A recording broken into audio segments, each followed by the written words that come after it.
right, good evening, everyone. Ladies and gentlemen, esteemed members of the Planning Board and valued community representatives. I welcome you all to this evening's assembly of the Saco Planning Board. As chairman, it is my privilege to convene this gathering dedicated to the thoughtful planning and development of our community.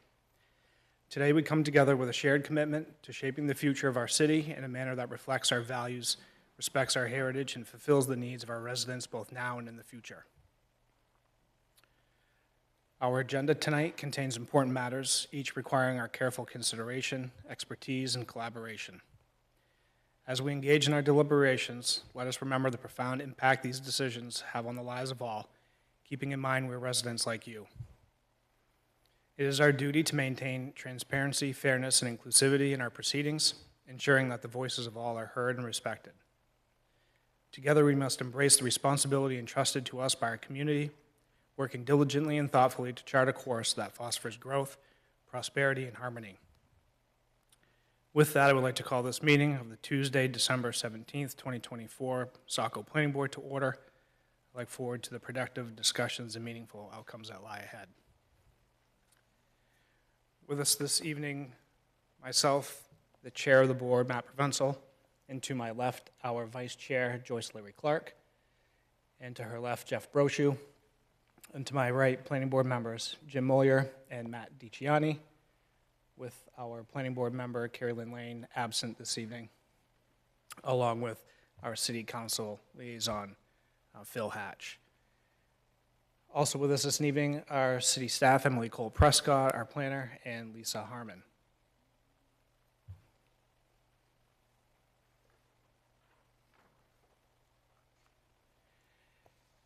Our first item on the agenda this evening are the approval of our minutes from our December 10th meeting. Mr. Chair, I believe that they will be presented at our next meeting. Yes.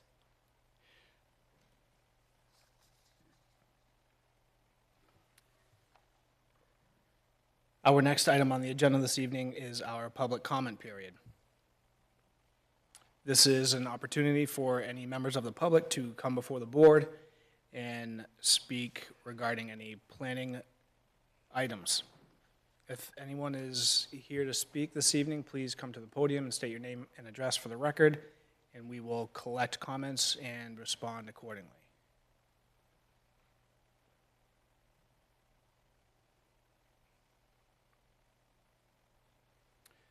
Continuing on this evening, our next item are our planning board public hearing guidelines. This is a document that's printed and available online for anyone that wishes to review those. Continuing along, our next item, number 6, are our applications for review and our public hearings. Our first item on this agenda is 12 School Street, map 31, lot 7, and this is a application of completeness review for a site plan at, 12 School Street. Site plan to rehabilitate the existing church structure into 7 workforce housing units. Emily, anything to add? Thank you, Mr. Chair. This is the applicant is Quality Housing Coalition. The city of Saco actually owns 12 School Street, and we are under purchase. The city is under purchase and sale with this applicant. The proposal does qualify for affordable housing development. So as the application is under review, the planning board should be asking the applicant to confirm how affordability restrictions will be kept up well into the future, because we have a 30-year restriction on any units, and I think they're well aware of that, relative to our affordable housing section of the ordinance. This is a permitted use in the zone. The applicant has requested a waiver to the standard boundary survey, as well as the width and location of required structure setbacks. We also took a look at this application, and nothing is really changing on the exterior. We have asked the applicant several questions, so a lot of this is interior work that will happen to make the structure work. However, we do have review standards that we look at all these applications by for site plan review and Chapter 230. The applicant will need to be considered for a parking waiver, and the applicants have shared with us that there is funding timeline considerations. The last thing is, if you do decide to schedule the public hearing, please schedule it for 2025, not 24, as my memo indicates. Thank you. Great, thank you, Emily. Board members, any questions for Emily at this moment? All right, and with that, we have the applicant with us this evening. Good evening. My name is Dan Black. I'm the CFO of Quality Housing Coalition. We're very excited about this project. I'm working with the city of Saco to bring these much-needed workforce units to downtown Saco. I'm going to turn it over to Tracy Reed, our project architect, in a second, but I would just add to address the planning director's comment. We are applying for funding through Maine Housing's Rural Affordable Rental Program. That program, the application is due towards the end of, it's due the 23rd of January. But if you accept funding through that program, you need to deed restrict the units to 80% of the area median income, so that the units are affordable to those at 80% of the area median income for 45 years. So there is a long, I should say, 45 years at minimum. I think we would be open to a longer term. We are asking for a parking waiver, and I think Tracy will talk a little bit more about that. But we ask that you, if you consider our application complete, that you move forward quickly, as our readiness to take this project forward is one of the scoring criteria, so that if we have approvals, we're more likely to bring in state funding to this project. I'm happy to take any questions, but I'll turn it over to Tracy for now. Great, thank you. Oh, and I apologize. Is there a way to pull up the drawings? Yes, Emily can help you with that. Sorry, I should have asked before.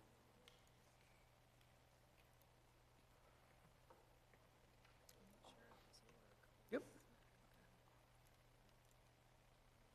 What happens to my computer when it goes in? It should read it automatically. Is it Bluetooth?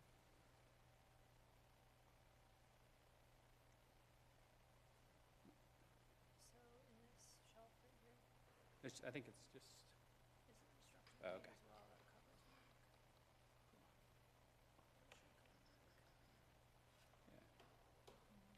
Insert.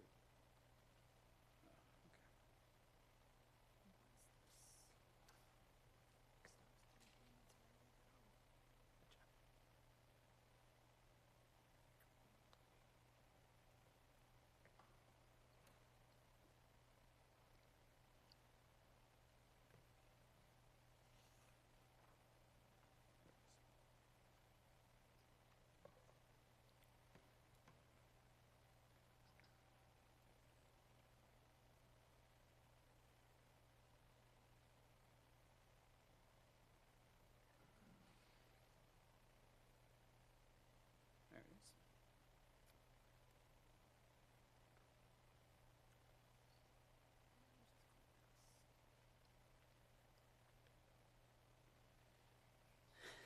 Sorry.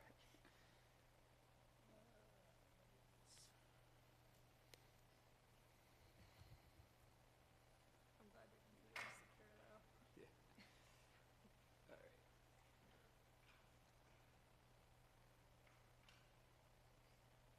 So hit this again.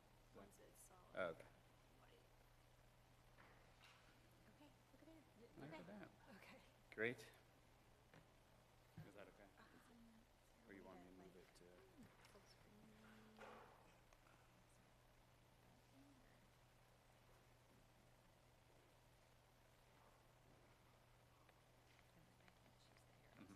Okay. Hi.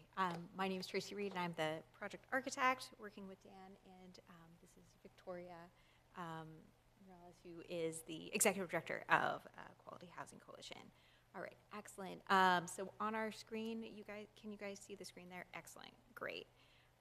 So this is a map of the vicinity, and you can see towards the center on the map, there is a yellow or an orange space with a 1, and that is our site, which is on the corner of School and Middle Streets. As Dan had said, it was originally a Methodist church that was built in the 1800s, most recently converted into a single-family house and was purchased by the city. There are some pictures of it on the lower part of the screen, on the bottom left as seen from School Street, and in the center from Middle. So as Emily and Dan have mentioned, as part of the project, we will be restoring the exterior of the building. We're applying for national tax credits for the project. So the stained glass windows that you see on the second floor at the center will be restored, as well as the 2 towers. There's one at the front and then one on the back you can see a little bit on the bottom right. The building will be largely preserved on the exterior the way it is now, with lighting fixtures that are essentially in the place of current fixtures, but brought up to a current standard in terms of LEDs. Because the building is going to be renovated into housing, we are adding a sprinkler system and an alarm system. Because there are 2 means of egress, the windows are not required to be egress windows, so we're able to leave those lower windows are very large, beautiful double-hung windows, and we'll be able to keep those as is. And our layout has been designed to accommodate the existing fenestrations without alteration. So, okay, and you can see, again, we're very close to the Saco Transportation Center and on bus lines, so we're expecting a lot of residents will use that. Okay. Maybe down, okay. All right, on this sheet, we can see the first and second floor plans. The first floor is going to be where our 7 housing units are. They are a mix of studios and 1-bedrooms that are designed to be adaptable with grab bars and as needed for tenants, in bathrooms and kitchen appliances that are placed in order to facilitate access with rollators or if a wheelchair is needed. At the lower right-hand corner of the site, there is an existing wheelchair lift that has access from the outside of the building, and we will bring that existing lift into compliance with current regulations so that the building will be accessible both for residents but also for visitors.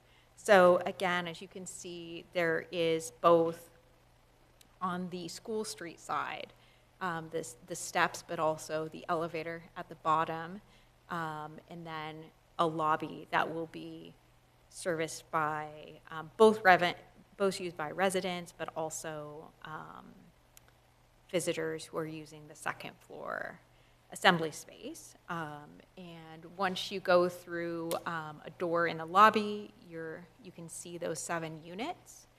Each have their own kitchen and bathrooms. At the end of that hallway towards the back of the building, there is laundry for residents, and we also have an interior waste collection for trash and recycling, which will be handled by a private contractor. So we're keeping that out of inside the building just because it's a tight site. We're providing all new utilities, so new electric, water, and sewer connections as well as a new sprinkler connection. We are hoping to move the new electrical around to the backside of the building on Middle Street. Right now, it intersects just the center of the building, is quite prominent. So we're going to try to bring that a little bit to the rear of the building. Currently, as you can see on the bottom of the plan, there are several condensers on the building towards the back of the site. Along the side, we're going to likely use that same location for our condensers. Main housing requires a fully electric building, so while currently there is a gas line, that will be removed, and the building will be fully electrified. But we are going to keep those back from the street and try to shield both the electrical meters and the new condensers from the public way. And on the upper floor, if you're entering that, there's a double curved staircase. It's very elegant. There is a large sanctuary with a raised stage at the far side. So we are providing a ramp up to the stage for accessibility, and we are adding restrooms off that lobby, which is also reducing the capacity of the assembly space a little bit. Because we talked about this at our neighborhood meeting, because quality housing is going to have tenants below, we're very invested in ensuring that there aren't loud and late night events, both for the neighborhood but also the tenants downstairs. So that will be managed by the city of Saco. That will be open to the public for rental, and there'll be some sort of agreements as to what types of activities can take place there. And janitorial services, drinking fountains, and the like on the second floor. And I think that's all we've got. We've done a traffic study. There was a teen center that was planned for this building several years ago. They had received a parking waiver, which we are also requesting. And we did a revision of the traffic study this fall and surveyed the street at different times of day and week, and actually the city also looked at historic parking data for the neighborhood and found there was capacity to support parking for the residents and the event space, which should be in your packet. Thank you. Great, thank you. Board members, any questions for the applicant at this time? Jeff? Thank you, Mr. Chair. I guess I'll start with my list. First off, it looks like kind of an exciting project for our downtown with some of the goals that we've been, tasked with to try to achieve. Affordable housing, we haven't had really an application come before us this calendar year, I think, with an affordable housing aspect, so that's exciting. Just as there are 2 units, I believe, that would be reserved for municipal staff, which is also very exciting. To then have the added feature of retaining one of our historic buildings and kind of preserving the outside is another great feature. So there's lots of really great pieces to this for what we've been tasked to do, and it's kind of exciting. And I just want, I'm going to obviously ask some very tough questions. I tend to do that, I guess. Please don't take that the wrong way. I just want to have a lot of clarity. So one of my first questions was, because it has to be sprinklered, and we went through this, I believe, with the city applicant before, was your capacity letter from Maine Water does not have approval for your sprinkler system currently. Has that been updated since the material in our packet? Not at this time. So we don't have a fully designed sprinkler system at this time. I guess you want any update beyond that?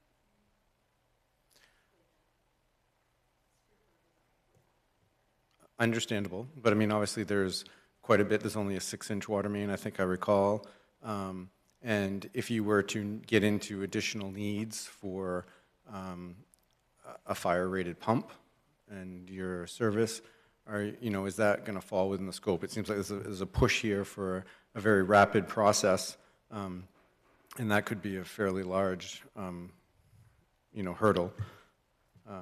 So that was one of my thoughts. It looks like you probably have space in the basement for your fire pump, but that approval is kind of key, obviously, for life safety for the fire department and for us. My question was, so you said there's a stair lift, the ADA accessibility, because you're basically going to have 3 stop levels, right? You've got an exterior ground level, what we're calling the first floor, and then the community gathering space, right? So you're going to upgrade that so that it's accessible to all floors. I had questions as far as the boundary survey, the waiver. It's hard to tell from the pictures that were provided in the packet where kind of on the bottom, and I don't see a north orientation, but on the upper right picture, obviously on the bottom left frame, you can see where the existing condensers are, and it looks like you have proposed units there where the cursor is. How much vegetation is there? Are you going to be able to get the airflow, and then also what are we buffering the adjacent structure with as far as noise? This is going to be an all-electric building, you said, by requirements. Obviously kind of a daunting task for the space that you're going to have on the second floor, a very large, great room. So there's going to be a lot of units, moving a lot of air if you're using strictly heat pumps. So would like to have details as far as buffering for the neighbors and the sound levels that they might be exposed to from those units. And then I think it says approximately 12 feet on the diagram below. Without a boundary survey, I mean, we're pretty confident you'll be able to meet your setbacks with that equipment. I don't know if we would need a letter from Director Toomey's office. There's certain towns have standards with if the units are freestanding, they're part of the structure, or not vice versa. So I just want to make sure that we can meet the setbacks. I was also, obviously we can talk about parking, because we've discussed that before, and this is kind of a very flex space. And I think I'd be open to a parking waiver. This brings us to something we've talked about, some recent applications, kind of compatibility of space. Kind of a really neat idea that you're preserving the second floor for a community room, initial thought. But then again, you have, a community room that we can't, it's a little more difficult to gauge the parking requirements for unplanned venues. It does fall into what previous uses were and uses are in that area, so I might have some convincing either way on parking requirements for that. But I guess I kind of wonder if it's the best use of the space, why not have 14 units in this building and no community space, particularly where there's a strong goal to want more affordable housing. And I don't know if this is in the purview of this board or not. It looked like the maintenance, you guys would be purchasing the building, and then you would be, they said the maintenance was through third party like Saco Housing. So are you not anticipating direct management and hiring out of the maintenance for this building? I don't really understand that element. So we would hire a third-party property management company that would oversee the lease-up process, income certification process, as well as property management and property maintenance. I did want to just touch on for the upstairs. One of the many reasons we are wanting to preserve that as a community space is that rather than housing, is because we are trying to use historic preservation tax credits to facilitate this project, and it is very difficult. I've looked at it on many projects to cut up a significant space. The National Park Service won't really allow it You can do a sort of a floating floor, but you have to keep the overall views of the space intact. So it's very difficult in order to get that funding to turn that space into something else. Then I was, in the windows, I was trying to get a better sense of, well, I think the planner brought up on it, is if the city transfers this and you're required to have 2 of the 7 units available for city staff, what provisions and insurances are there for the long-term maintenance of that? Or if your organization were to fail, what mechanisms are there to make sure that this property is conveyed back to the city? Or whoever were to buy it would have the same agreement, that we would be insured the housing. I think that's an important piece, but like I said, I don't know if it's necessarily this board, and because it brought me to my final question was, if you're buying this from the city and you're having the city coordinate use of this second floor community space, they're kind of managing it, and you're having a third party do the maintenance, why isn't the city just doing this venture on their own and holding the property so that if we needed it for other needs in the future, or we could have 7 units for our municipal staff? I guess I didn't, why didn't you guys contract and get the building built and through this process? So those are some of the questions. I think it's real important that I have, clarity on the boundary survey if we're going to look for a waiver tonight. I don't want to feel pushed with time constraints, because it's a great project, but I would hate to get it halfway through or approved and then we find out that you guys can't pull off the infrastructure needs if Maine Water doesn't have the capacity to sprinkler this. And you guys are looking at very expensive fire pumps and whatnot if there's no return for you. So those were some of my initial thoughts. I'm very eager to hear what some of the other board members have to say, because on the surface I'm like, wow, this is like a really great project. It's great to have a lot of the things, the goals that we've set forth kind of presented to us. But there are some details that I think we should make sure that are worked out without too much rush. And I understand and respect you're under a timeline for your budget, but I want to make sure it's accurate in the best interest of the city. Thank you. Thank you, Jeff. Any other thoughts from board members? Joyce? I'm less concerned about the monitoring because I'm married to somebody who works for monitoring low-income housing tax credit properties. So I know there's a process in place for file review and making sure tenants actually qualify and the like, and I'm not worried about that as part of our purview. Survey, I think they mentioned, and you'll probably address this anyway, that you're going to have a survey done for the financing anyway, so this is just getting through our hurdles. The remaining question for me, because I think a lot of this is your financing will have to provide for whatever costs you run into, is snow ban parking and what happens when the city has a snow ban, and where do these, assuming these people own cars, because most people in Maine own cars, is there going to be some sort of arrangement with a nearby parking lot to provide for these folks? Because it seems like that should be part and parcel of the concept of the project. Yeah, no, that's great feedback, and I think we'll need to work on that a little bit more. Yeah, of course, our first thought, probably a lot of us, is gee, maybe the city of Saco could open up the municipal parking lot, but there may be other people who are already using that. But those are my only questions. Thanks, Matt. Great, thank you, Joyce. Any other thoughts from board members? Jim? I know a survey is going to need to be done at some point for the financing, as Joyce said. So I guess I'm not, for our purposes, I'm not worried about that.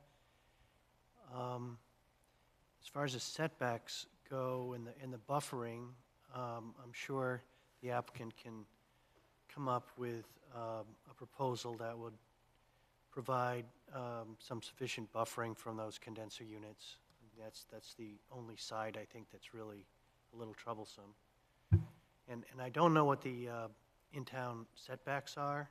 It's like 12 feet from the side of the building to the apparent property, next property owner. I know the setbacks are pretty small in town, but I don't know what they are, but certainly I'm sure the code enforcement could tell us that, if that's going to be a problem. I was kind of wondering about the exterior lighting. I mean, I know there are street lights, there's all sorts of lighting going on there, and some of your photographs showed lighting at night. What are you planning on doing for the lighting on the outside of the building to at least not add to the upward glare? What sort of, are you going to have fixtures that are going to focus the light down? So there are, let me see if I can. So it's hard to see here, but at the main entrance, on the center photo, that coniferous shrub is actually blocking it. But there are some there's a hanging lantern at the main entrance, and I have tried to select one that is very similar. We think that those aren't original lights, but I've tried to find one that has more of a cutoff, and so that there'll be less glare, and then matching sconces for the other exits. You know, I think this is a great project, and I can appreciate the problem with the tax credits, which is one of the reasons you can't cut up the upstairs, but also that ceiling must be pretty tall in that upstairs part of the structure. Mm-hmm. Probably a good 15 feet or more. I would say that's accurate. Yeah. So it would be hard to cut that up into units, it would seem to me, unless you're going to, again, create like another false floor and create different levels. So I like the project that you have here, and I'm very hopeful you can make it work. So. Thank you. Great, thank you, Jim. Any other thoughts from board members? I'll just say, Mike, I do echo the concerns about the parking that has been mentioned, but I want to also commend the use of the space upstairs, because as a community, as we grow, there are less and less space for groups to meet, and we need more space like this for those groups. So I do commend that, and I just would want to be clear on how, I know you said this, the city will be managing it, but I'd like to understand, will this space be closed off from the tenants? Will the tenants be able to go up there at any time they want, or is that going to be restricted? Just to understand what that looks like from a safety and security concern for people using the space as opposed to the tenants. But that's really my biggest two things right there. So, but again, commend you for being able to put that into place, or trying to put that into place. Great, thank you, Matt. Any other thoughts from board members? I agree with some of the things said here this evening. I think it's a great use of the space as well. 7 workforce and affordable units, that's great. Overall, I think it's a good project. I do share some of Jeff's thoughts, and let's just ensure that we meet the decibel levels for those outdoor units at the property line, screening, buffering. I think we saw the light fixtures. You talked about that light over that front entry, so maybe some additional information on where all the exterior lights are, if that's the one spot. I'm sure there's a light at the accessible entrance. The survey, I mean, it's all existing. We're not doing any exterior work or modification, so I could support the waiver for no survey at this time. The parking, I support the parking as well. I mean, it's workforce, it's community. I know it's a little bit gray, but I don't see it necessary to install parking on site. I don't think that's adding a curb cut, and that, as some board members might recall, we had a similar project where we talked about parking here. I do share Jeff's thoughts as well, as far as how do we coordinate and control the workforce housing for now throughout the future? And how does the city, Emily, protect themselves, and how does, I like the community room idea. I'm interested to, not really 100% our review, but I'd be interested to learn and to make sure that the city has the appropriate measures in place. I mean, they're gonna schedule it, and then insurances, responsibilities, that idea there. But overall, I think the project's, I think it's a good project.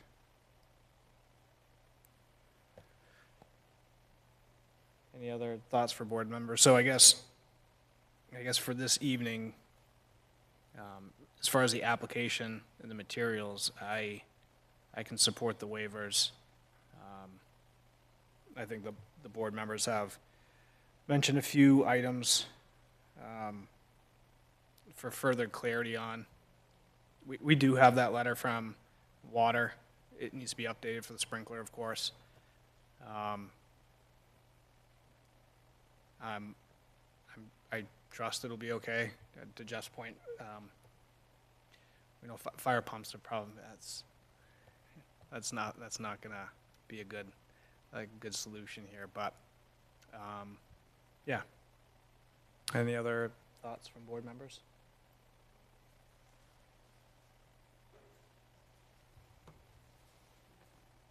Jeff? Thank you, Mr. Chair. I'm just trying to think a way I could kind of support, if we do try to get through this application review, if we were to have a motion to waive the standard boundary survey, and the survey primarily for the setbacks, because I agree they're not building anything new. My concern is more with the setbacks. And the two, more legally versed members of the board know that there has to be a survey that's produced for the funding process. So can we just have a condition that we're waiving this, knowing that there will be a survey that's done, and we'll expect before final that the survey is produced and code weighs in that they do meet the setbacks for the new additions on the exterior, those air handler units, that they will meet the city's definitions for setback. And so basically we're delaying the submission, and if we can find words to craft that, I think I could support the waiver. Mr. Chair, Yes, Emily. when you're ready, staff would like to provide some input. Sure. Okay. Thank you, Jeff. Any other thoughts on that? All right, so go ahead, Emily, please. I think that's a great solution. The only thing is we are only looking at this application for site plan, so there will not be a two-step preliminary and final. You're just doing a site plan review. And I also heard that the board members had questions on what the setbacks were, and I have those available here on my computer screen if you'd like me to share them so you can take a look at them. I'll just ask if Dan could just click his button. Click out. Thank you. So we're in the downtown column here, and we have front setback a minimum of 0, a maximum of 10. Side and rear setbacks are 10 feet unless there's 0, meaning like the buildings are joined. That's good, Emily, thank you, because that was going to be my next question, is understanding the intent and the necessity of that waiver. So I'm not, The waiver is only to show the setbacks on the plan in your packet. It's not to waive meeting the setbacks. okay. Thank So you for all that you're clarity. doing is saying, we don't need to see a plan showing the setbacks on a piece of paper because we understand that the building is there As part of the survey, as part of the application completeness. sure. And we do have a plan with a dimension on it. So that's, I can support granting the waiver. I don't think it's necessary, but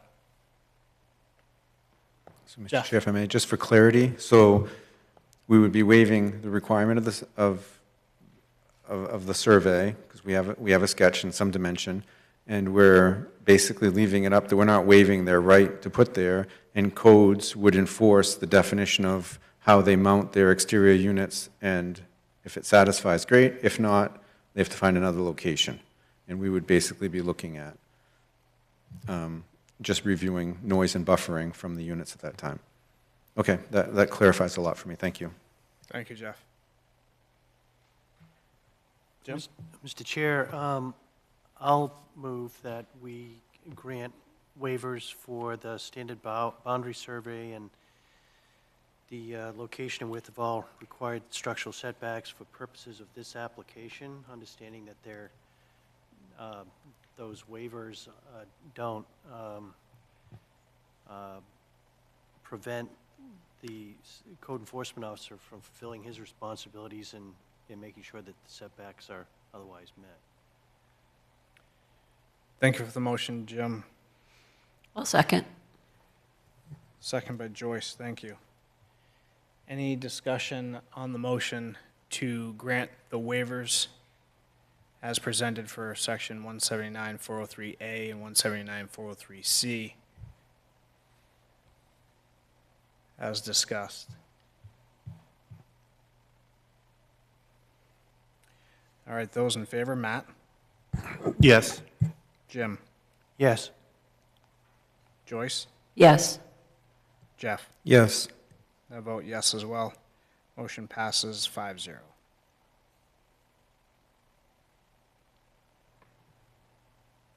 So, Mr. Chair, can I ask a question clarifying the parking issue? Why isn't there a request for a parking waiver as well? I think Emily's ready to answer that one. Go ahead, Emily. Thank you, Mr. Chair. I know previously the board there was some confusion on another application that we reviewed a couple months ago, and you were told that parking waivers had to be dealt with on application completeness review. That's really not the process I prefer you to take. What I would prefer you to do is start reviewing the application and then opine on the parking waiver, because that is a standard, that is a waiver to a standard. That's not a waiver to an application completeness review item. Thank you. That makes a lot of sense. Thank you, Emily. So with that, Mr. Chair, I move to find the application complete. Second. Thank you for the motion, Joyce, and the second, Jim.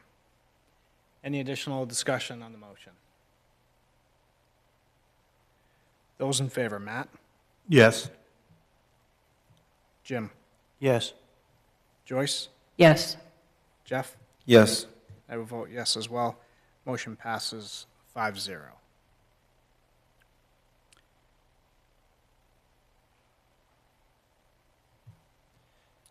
Mr. Chair, I'll move to schedule a public hearing for January 7th, 2025. Second? Thank you for the motion, Jim, and the second, Jeff. Any additional discussion on the motion to schedule a public hearing for January 7th, 2025? Those in favor, Matt? Yes. Jim? Yes. Joyce? Yes. Jeff? Yes. I vote yes as well. Motion passes 5-0. Great. We'll see you next year. Thank you so much. Have a good night.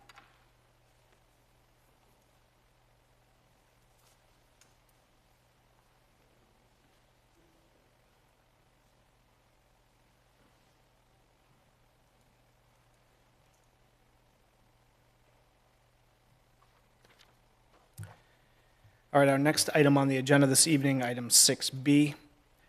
This is a continued application review and public hearing for Waterfall Drive Residential Development, map 63, lot 6, and this is for a 195 residential site improvements.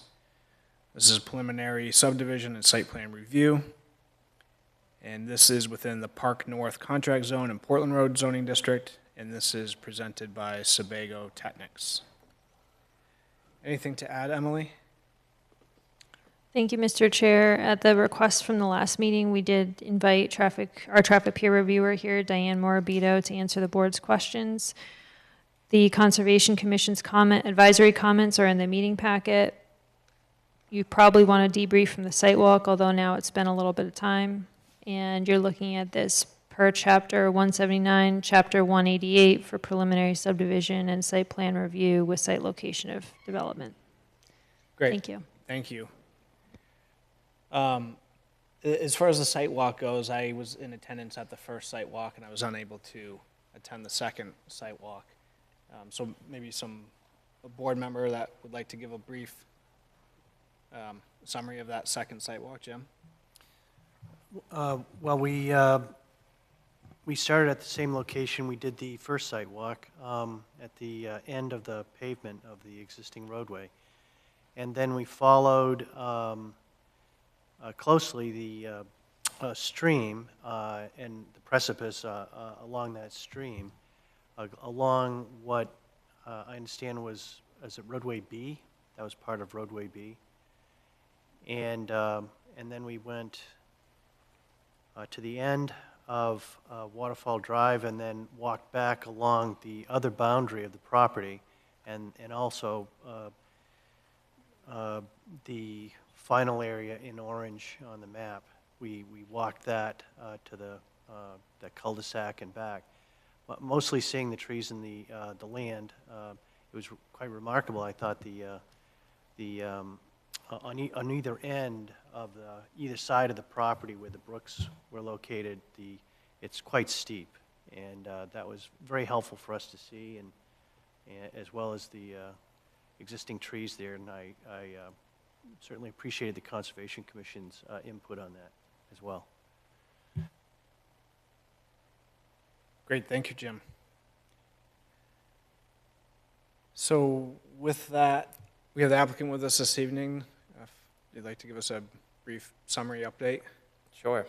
Yeah, it's been a couple months since we were last here. I think the only big changes to what's in front of you would be the 5 single-family lots, which were to be included as part of Phase 1, were removed due to back and forth discussions with the city's traffic peer reviewer and going over the trip analysis. So that was just some behind-the-scenes kind of numbers, some back and forth with memos and calculations that weren't necessarily submitted in front of you folks until a final memo was prepared, and I believe you've had that for a couple weeks now.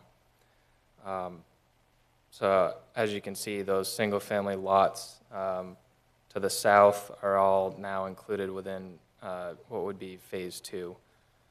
So we're looking at 14 duplex units within Phase 1, as well as the through road connection for Waterfall Drive. In addition to that, we have met with the city engineering staff as well as Maine Water. We had a big discussion with them, just kind of going over phasing of the roadways, some design characteristics that they're looking for as we go through, connections into the existing sewer infrastructure that's out there, tying into the water infrastructure, which is continued from both ends, so we will then make the through connection as Waterfall Drive's installed, and then just kind of logistics on what they're looking for on the plans as we revise those materials as we progress the project. Other than that, there hasn't been a whole lot of changes, so happy to answer any other questions you folks may have. Great, thank you. Board members, any questions for the applicant at this time? We also have, Go ahead. we also have our traffic consultant, Diane Morabito, here as well, for any questions that the board further has, but, Jim? Well, I'll just ask a few questions of the applicant, and we, hopefully we don't have to keep Ms. Morbier here too long. The Conservation Commission had some questions that they listed from the November 6th site walk, or meeting, I guess, and I think you answered, on the second site walk, you were able to answer most of those questions for the distance of the buffer of the house, the single-family house lots in the ravine, the number of acres conveyed and preserved land within Park North development. I believe you answered that. If not, maybe you could do it now. Sure. And then any other information you could give us on that adjacent parcel owned by the state of Maine. You know, if you could help us with that, that would be great, Matt. Sure.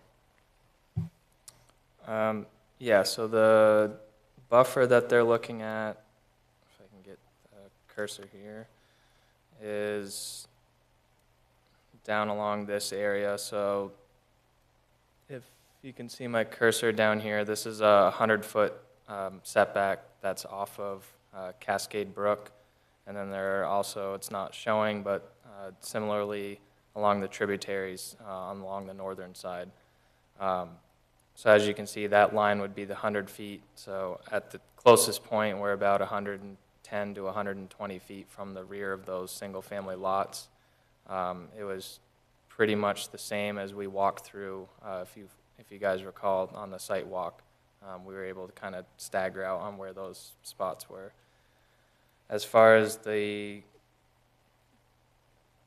total conserved land goes, we did look at those areas. So there's a total area that has been conveyed to the city at this point of close to 30 acres of land. Those are shown on this exhibit in front of you in kind of the darker green areas, I'll call them. There's 2 areas down below, and then a third area where the falls are. Additionally, there's about another 10.5 acres, which is in this middle area that is conserved. It hasn't been conveyed, but it is conserved land. It's just not accessible area on this property, so it's been remained in its current state. That's where the existing trail winds through, is that location. And then in addition to that, we were asked to provide the area that's preserved within the 100-foot stream buffers. So those are the dark blue areas. And that was, as you can see, just shy of 47 acres of property. So in total, we're looking at right around 90 plus acres of land on the entire subdivision that is being conserved or in a natural state, outside of other green space areas. Also on the map that I highlighted here, you know, where the wet ponds and other stormwater features are on the site. So although they don't get looked at as conserved land, it certainly is not land to be developed with hardscape and other means. And then the state of Maine property is just off map here, but really that is what Cascade Brook winds through, is the parcel that the state of Maine owns, and then I believe that encompasses the eastern trail on the southern side of Cascade Brook. And then that tied in with those buffer areas as well as the tributaries on site. It was for some waterfowl and birds that were being preserved in their natural habitats along those waterways. I believe those were the 3 questions. I know they had some follow-up comments, but I think it was just in general regarding incorporation of some trail connections that we talked about as the project progresses, and then native species on plantings for our landscape plans. Great, thank you. And just one more. If I'm understanding correctly, Matt, it looks like you're looking for preliminary approval of the entire project here, and then as each phase comes in, then you'll be looking for final approval of that phase. That's correct. Is that right? Okay. Yes. Thank you, Jim. Any other questions from board members? Jeff? Thank you, Mr. Chair. So yeah, I had some outstanding questions, kind of trying to go back through our Chapter 188 approval criteria, and as Jim mentioned on the site walk, it was, it was really a neat experience. One, it's a very vast piece of property. Amazing how much of it is relatively high and dry and some nice quality features. So we're not worried about them building and having, wet basements and all that sort of stuff. It has a lot of nice features. However, those two ravine areas are substantially steep and deeper than I had envisioned. So I was just kind of going through, and that was one question I had, and I don't know how we minimize or if there is even anything we can kind of do. Our Chapter 188, 603A3 had to do with the slope of the land and the effects of its effluents. The runoff from, particularly maybe the single-family homes where people tend to want to have their lawn and they keep it green, and then it grows a little bit each year, and what the developer may leave and sell for the parcel for a limit of buffer, the homeowners may continue to encroach. I didn't really know how that really falls for us. And if it could be a deed restriction type of a thing, I don't know how you police it. But they are getting a lot of the goals for housing density in our community. So we need to be aware of the environment was one of my concerns, and I didn't know if the Conservation Commission was going to pick up on any of that, but I didn't see anything in their reports.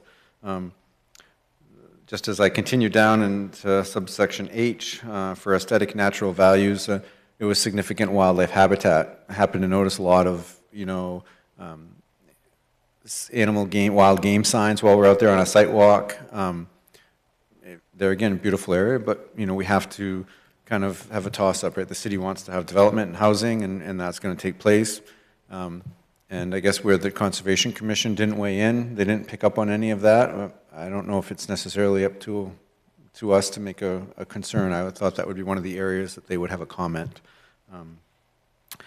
And then the final one, which is the only one I think I do wrestle with the runoff, and I don't know, maybe Matt, you have some suggestions and how they try to deal with this and how you've dealt with it in other parts of your development. My final question was, we obviously have our traffic engineer here today, but we have Chapter 188, 603S with the impacts on adjoining communities. And I know that we're always updated, and we always have a condition of approval that he's paying a traffic impact fee to Scarborough. He's very, very close to Scarborough. And that our, reading that the impact on adjoining municipality, the proposed subdivision will not cause unreasonable traffic congestion or unsafe conditions. I mean, that's kind of neat that we have that in our ordinance, but what do we do to reach out? I mean, should we, have like a joint meeting with Scarborough's planning board and say, hey, how do you feel this is going to affect you? I mean, I think we could be a leader in our county by reaching out and saying, hey, we recognize this could have some impacts, and are they content with the impact money that they get and they're good? I think that we would all like to have the same thing reciprocated if our neighbor across the river was looking at a large unit and, we'll just send Saco some money and they're on their own. I don't know, that was one of the things that I weighed in. But and I don't know, maybe Diane can say if that has ever taken place in another community where joint communication takes place. But at the same token, we have a fairly large development that is well laid out. We know that the goals that some of the city wants, the connectivity, he's going to make the connection through as part of the first phase. The phasing is very clearly defined, which is important to us because that is part of our criteria. It has to be clearly defined on the phasing. And then they'll be coming forth for, the design features of each one. So I don't particularly have a whole lot of concern with, the phasing and that sort of approval for the whole scope. And like I said, I do have a couple questions on traffic and traffic counts, but those were kind of my 3 bullet items that I had for the whole subdivision. So, Mr. Chair, I guess if you feel it's appropriate, we could listen to our peer review, or... I just thought right now I could answer your question about Scarborough and whether or not they get involved. And because all of this, well, only 14 of these, the 14 duplex units in Phase 1 have an existing TMP. But when that TMP was gathered, Scarborough would have been invited to the scoping meeting and probably took part and was involved in those discussions and that's how that impact fee came about. And so all of the remainder of this needs another TMP now, except for these 14 units. So another TMP will be required and Scarborough will be invited to sit in on that scoping meeting and will have a say in what gets studied in the traffic study, if that helps that one. It does. Thank you, Diane. Jeff, does that answer some of your traffic questions? Do you have a few more? Do you like to? Just for clarity, that traffic movement permit that she talked about, another one would be needed. That process has already been started. Correct. Yeah. So I guess my other, Mr. Chair, if I may. Yes. My other traffic question was, so we had this first traffic movement permit that's been out there, and the developer, we've always talked about it, and they've seen on the horizon, hey, we're getting to this point where we need to have another one. They've initiated that process.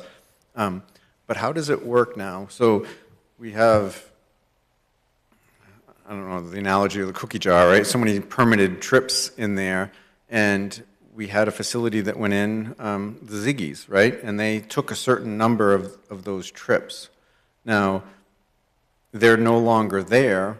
Does that count stay with that lot where the developer may not have right title interest to that lot? Do those counts stay with that until a new occupant uses a change of use and those could become available? Or would the applicant have possibly 300 more trips because it's no longer a coffee shop? I'm trying to understand. The trips stay with the land and the lot. So those are the number of trips assigned to that lot, and they stay there.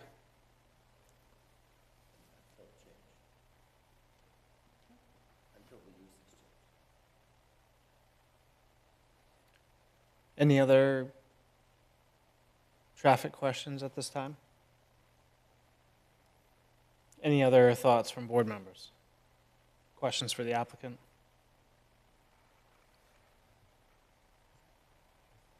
Mr. Chair, just following up on one of the questions about runoff and people's ever-expanding yards, would it be possible to mark no-cut zones on the plan so that when people purchase their lot, assuming they're homes that are being purchased and not multifamilies, so that they're made aware of the fact that there are limits to the possible clearing?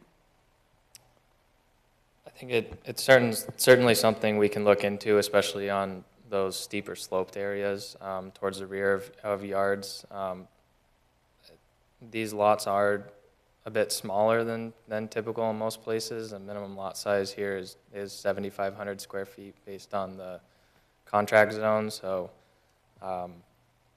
it does, some of these lots, it does get tricky, and to your point, there probably will be some larger amounts of clearing on those specific lots that are smaller in size, but we can certainly look at that on some of the larger size lots and where those steeper slopes were observed. But I think, we're distinguishing between the clearing that's being done by the developer to put in these structures and future clearing by lot owners. I'm talking about restricting future clearing beyond what's required to put these buildings in to begin with. Yeah, Ellie could probably speak more on like the HOA involvement. Yeah, we actually did that in the previous section up on Quarry Lane and Manita Drive where lots backed up to each other. In that case, it was done more so one person didn't completely wipe out everything to the property line and be open to the person behind them.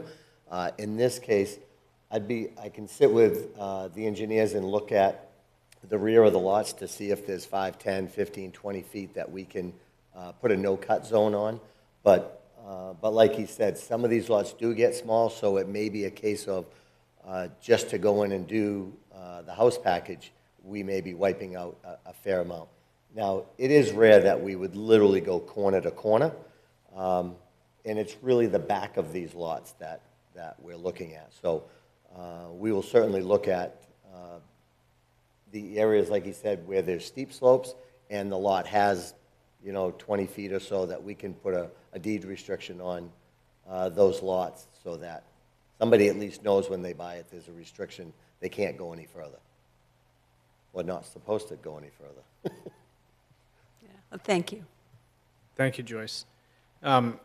Elliot, is there, within that contract zone, so we've got 7,500 square foot lots that are allowed, is there a maximum lot coverage in that zone as well as part of that contract zone? I believe we do. We actually did. We tried to set it up exactly like you have your zones in the city, percentage of impervious, coverage on the lot, size of lot, setbacks, things like that. I don't know that number right off the top of my head, but Sure. I'm not sure if Emily happens to have the contract zone available, but it does list it for each section within the overall Park North development, which zone you're in, what those numbers are. Sure. All right. So Joyce, perhaps maybe to help with some of that concern, maybe we can look at within the rear setback, may stay, or must be required to, stay natural, or maybe it's a small percentage of the lot or something like that. It seems like if Elliot's had similar scenarios and if that's of concern, maybe that's a way to address Yeah, that. I will tell you in the past, doing the deed restriction actually does work pretty good because one, people know about it right up front. There's no question about it. It's part of the deed. They understand what they're buying. So, and they understand it's a no touch, no clear, you got to pretend you don't own that last, let's just say 20 feet or whatever you're going to restrict on the back side of the lot. And in this case, it's really the back end of the lots that would be the concern. Sure. But that tends to work out well, where a setback just says I can't build any closer than that, but it doesn't stop me from cutting, to the property line. Right. So we can, perhaps Yeah. we can work. And on nobody some- looks at the plan after a point, but people read their deeds. That's what Exactly. process. It's very clear right up front, and it's in the deed, and it stays with the deed for subsequent owners. People can't pretend they didn't see it. Exactly. And that would also be part of the recorded plan. So anybody looking at the plan in the registry would know it, the city would know it, the buyers would know it. So that tends to be the clearest way to do it that we have found. Great, thank you. Mr. Chair, when Yes. ready to hear from staff, we have a couple of helpful. Okay, thank you. So one of the comments that Jeff had, the slope, the effluence, all this site is relatively raised from all the, the slope on the sides. That's all sloping down as Jim had stated. And that's typically into those stream areas and those buffer areas, correct? Yeah, the colored areas you're looking at on the screen, all the different, 5 phases or 6 phases, whatever there is, that's essentially I'll call it a flat area for all intents and purposes. It's really the ravines that drop off. Now, we've already built in the previous phase along Creek's Edge, if you will, The back of Creek's Edge is the same thing. It's actually the steepest ravine we have on the entire land. And we stayed back from the top of the top edge of the stream a good distance. And now that one's condos, so those people need to go to the association if they want to do anything in their backyards. And you tend not to get people doing things in the yard area when it's a condominium. When it's a single-family home, this is still part of an association. So they have to still get permission to do whatever they want in the yard. If they want to cut trees, if they want to add a patio, if they want to add fencing, they still have to go to the master association for pretty much anything exterior. So the association does control things that, you know, in other subdivisions that might happen without anybody ever taking a peek at or even knowing about. In here, they actually would get known about. And I will tell you, you don't do much in this subdivision with the associations without somebody knows.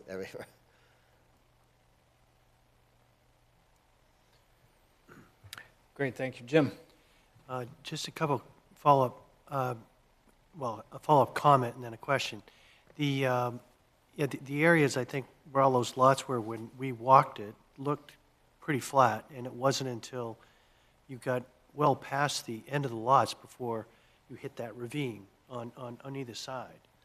So there seems to be a fair buffer between those lots and any existing streams. Yeah, probably what would have been better if we could do more of a blown-up area of the back of those lots with the topo on it. You're right. There are a few lots that the top edge of the topo gets very close to the back of the lot, but a fair amount of those lots, you're right, you could walk off the back of the lot and still have a fairly flat area before you even get to the top edge of the slope heading down into the ravine. Well, I think Joyce's point and Jeff's point, well taken. You know, a deed restriction, as you say, Elliot, to have some distance from the back of the lot where they can't touch it would certainly fix, you know, any concerns about effluent or whatever running off the property. So to the extent you can do that, that would be great. Yeah, and a lot of times we do try to stop, when they're drawing the lots, we try to stop the actual, what's going to be the lot line. So it's not halfway over the edge, or so you can't argue, well, half of that ravine is mine. Mm-hmm. And we try to stop it short so that you don't get into those, you know, situations where somebody owns part of the slope. We try to stop it so you don't even get to the slope and you're off your property. Then the last question I had, I forgot to ask it earlier. I'm sorry. I think the police chief or someone commented about some speed bumps or speed breaks or something to prevent people from racing through Waterfall Drive. And I was just going to ask, why don't you just put in 2 4-way stops at the intersections of Waterfall Drive and I think it's roadway B? You know, obviously I can't, going by past experience, it's a long ways from Route 1 to drive all the way through to get to Cascade. I can't imagine it's going to be a cut through. I think the only reason people would go through is because they want to go through and see the subdivision, or they're looking at the land, or just looking at the homes. I'm not saying it will never happen, but it's a long way. But the way to do that, the best way, what we have found talking to Public Works, they don't like speed bumps because that affects plowing. They don't like stop signs midpoints of intersections because that can be dangerous. Because we have a couple of 2 4-way intersections, honestly, those are the best way, a 4-way stop sign. But we would rely on staff and engineering and the traffic engineers to help us say, this is what meets the rules, and this is what in reality works the best. But my guess is the 4-way stop sign is probably the safest, most efficient way to deal with that issue. Thank you. That's all I have. Thank you. Yeah, thank you, Jim. Yeah, we've had the conversation of the raised speed tables, and DPW they don't like them. So I'm curious if they've had a chance to review that comment and respond themselves. But So they've reviewed the comment, and we will get a meeting together with the applicant to report back before the next meeting. okay, great, thank you. Any other thoughts or questions from board members before we go back to Emily on a couple notes that she had?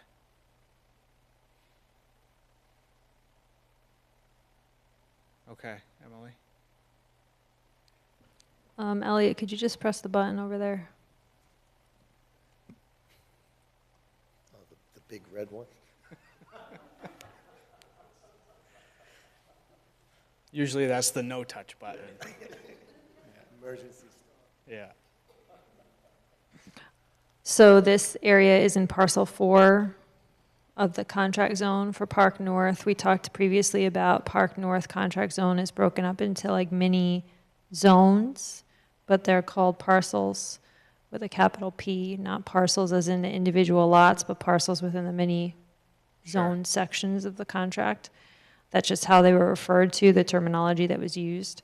So this is part of parcel 4, and this is the zoning information, or the dimensional standards rather, from the contract zone as part of parcel 4.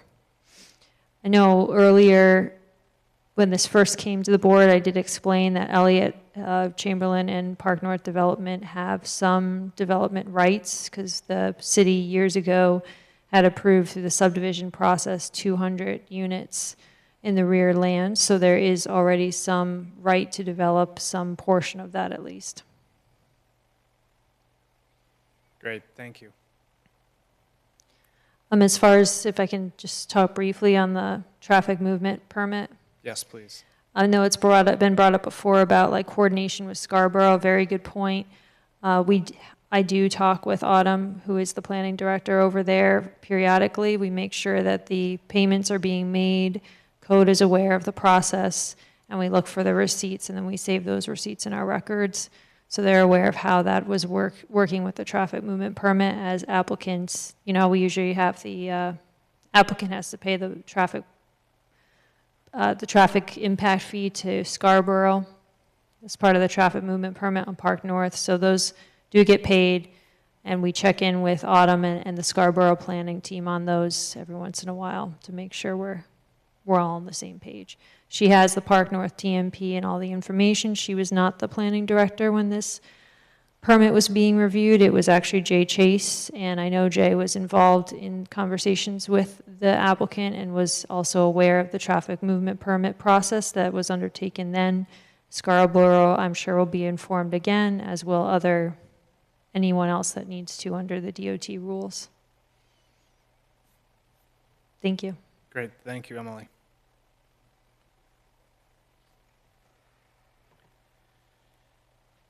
Any other thoughts from board members? So as a reminder, we do have this item as a public hearing this evening. Mr. Chair, I move to open the public hearing. I will second. Thank you for the motion, Joyce, and the second, Jeff. Any additional discussion on the motion to open the public hearing? Those in favor, Matt? Yes. Jim? Yes. Joyce? Yes. Jeff? Yes. I vote yes as well. Motion passes 5-0 to open the public hearing. If anyone is with us this evening to speak on this item, please come to the podium, state your name and address for the record, and we will collect all comments and then respond accordingly at the conclusion.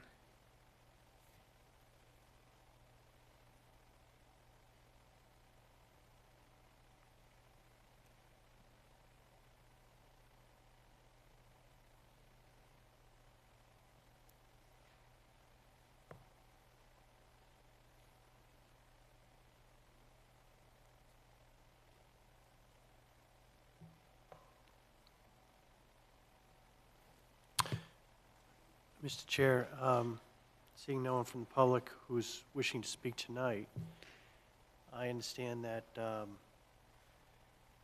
it may be helpful to go and continue this to January 21st. I want to make sure that's still accurate, and if it is, I'll move to continue the public hearing until January 21st, 2025. Thank you for the motion, Jim. I'll second. Second by Joyce, thank you. Any additional discussion to continue the public hearing? Those in favor, Matt? Yes. Jim? Yes. Joyce? Yes. Jeff? Yes. I will vote yes as well. Motion passes 5-0. Back to the board. So we had a few notes and thoughts here. I believe most of them were addressed. So other than some of the comments here for staff and everything to be tidied up, any additional thoughts or questions from board members? Jeff?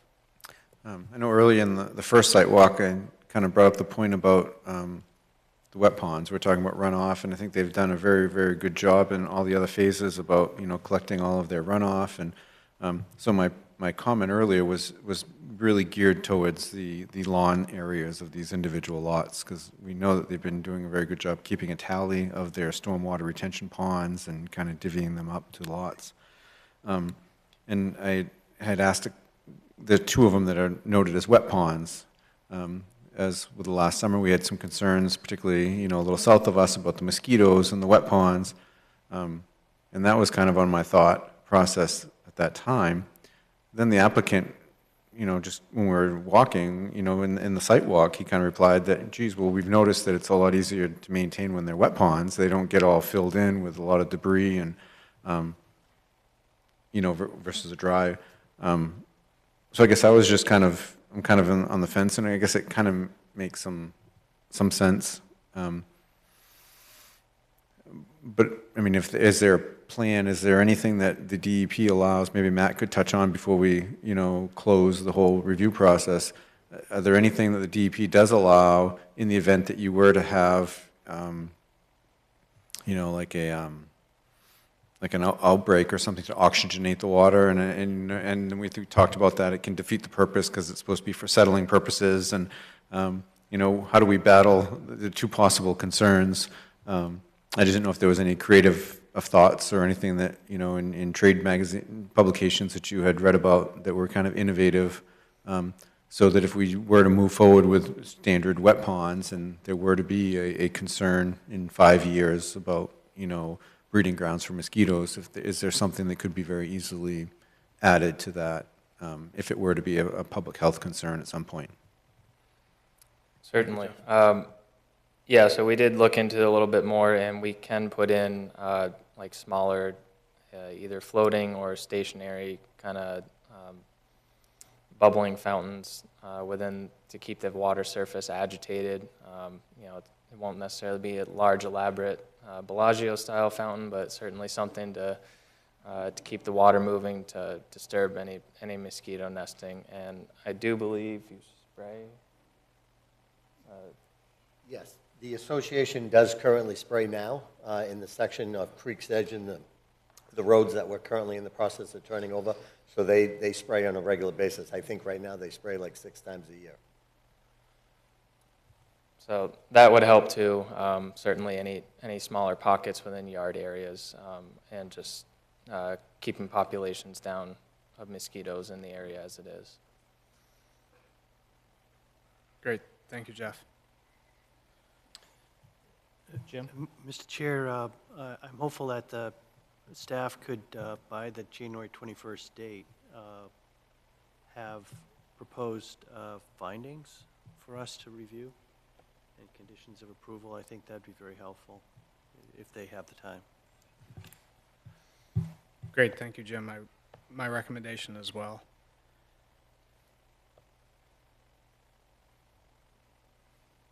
Any other thoughts from board members?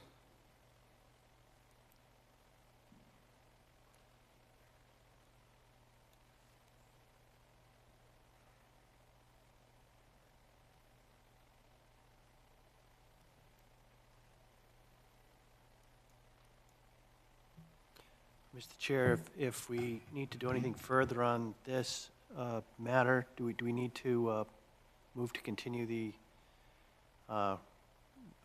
review of the application for preliminary approval of the subdivision and related code sections?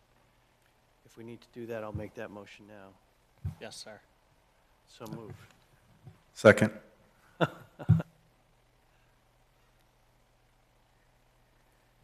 Any additional discussion on the motion made by Jim and seconded by Jeff to continue application review to January 21st, 2025, with the direction of staff providing draft findings of facts and conditions of approval? Emily? Are you continuing the hearing also? Yes, we continued the hearing to January 21 as well. Okay, great. Yes. And did you want to hear anything more from Diane? Because we probably won't be asking her back unless the board really would like to have her back. Sure. You're content with comments received from Diane at this time? No, I mean, I would hope maybe we could ask her a couple questions on phasing, right? So I guess my understanding from tonight is that she presented that what he's classifying as phase one with the multi-units, the 14 units, will fit under his existing traffic movement permit. So if he were to get approval, he can go ahead with phase one, get those units in, and anything else that he'll come for phase 2, 3, and 4 will be under the umbrella of a new traffic movement permit that details will be ironed out and approved in the coming months and year. It seems like a long time for you guys to work through that. So then you wouldn't be coming back before us until we had a new traffic movement permit to start counting trips from. Is that correct? Sure, that's my understanding as well. Diane, anything else to add? No. Okay. So, Mr. Chair, I guess on our agenda, the next item is another unit in Waterfall Drive. I'd like to know or have confirmation that the traffic counts for that, because that's the medical office building, family medical office building, that all of that has been accounted and is kosher with the existing TMP, so maybe she could. I see that. That was sort of where you were getting at, that you might have questions on another item in this area for Diane coming up here. Yes, I wanted to be clear that Before she leaves. this application is very clear that, and the applicant was very forthright when he came to us and said, hey, I want to get this whole approval, but whatever the TMP is, whatever I can build for phase one is what I want to do, and they kind of have ironed out those numbers apparently, and he's came up with the number of units for phase one. So that's what I wanted to make sure that was clear, but I want to also have a discussion on the next application item, same applicant, that we're still good to go. So for this application, I'm fine, but I hope she sticks around until we complete the next review. Thank you. I understand. Thank you. All right, any other items for discussion on the motion?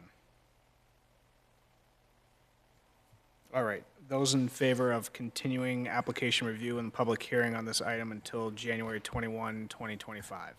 Yes. Jim? Yes. Joyce? Yes. Jeff? Yes. I vote yes as well. Motion passes 5-0. All right, great, thank you. I think that's everything on this item. Okay, great, thank you. Thank you.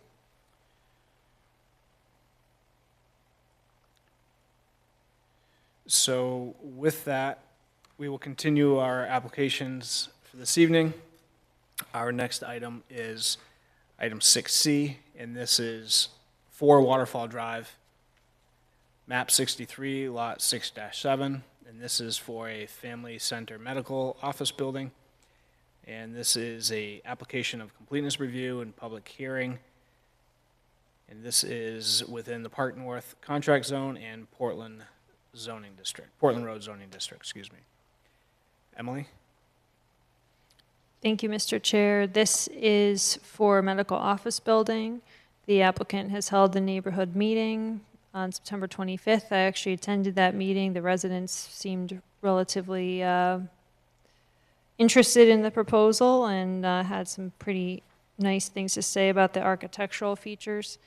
This is here on the agenda for application completeness review. We have some departmental comments received to date. You're looking at this per site plan review standards and the contract zone requirements. Just some considerations we have here regarding connectivity and easements for future use when you get into your discussion, but we didn't find anything missing in the actual application completeness checklist. Thank you. Great, thank you, Emily. Board members, any questions for Emily at this time? All right, and with that, we have the applicant with us this evening. Thank you. Matt Orrs, Sebago Technics. So in front of you this evening is the proposed medical office building, the Family Center at Park North. Oops. Messed up on my screen.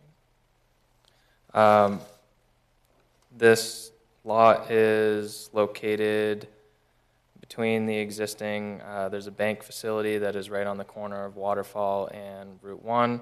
And then we also have the daycare facility just to the east of this project. This project site is incorporated.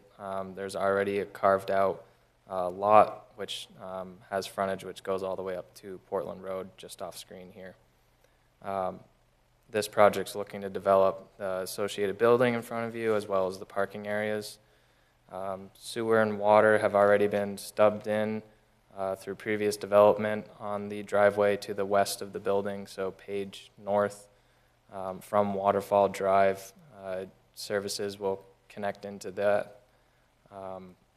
Drainage on the site will be collected within the parking area and piped through underground drainage to the wet pond that is on the southern side of Waterfall Drive, just to the southeast of the 90-unit apartment building that was in front of you all earlier this year. In addition, we have gone through staff comments, provided some responses.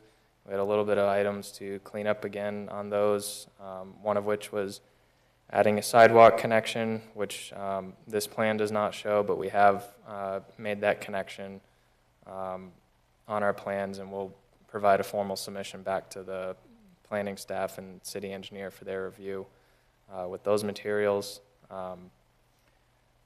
We did receive the landscape peer review.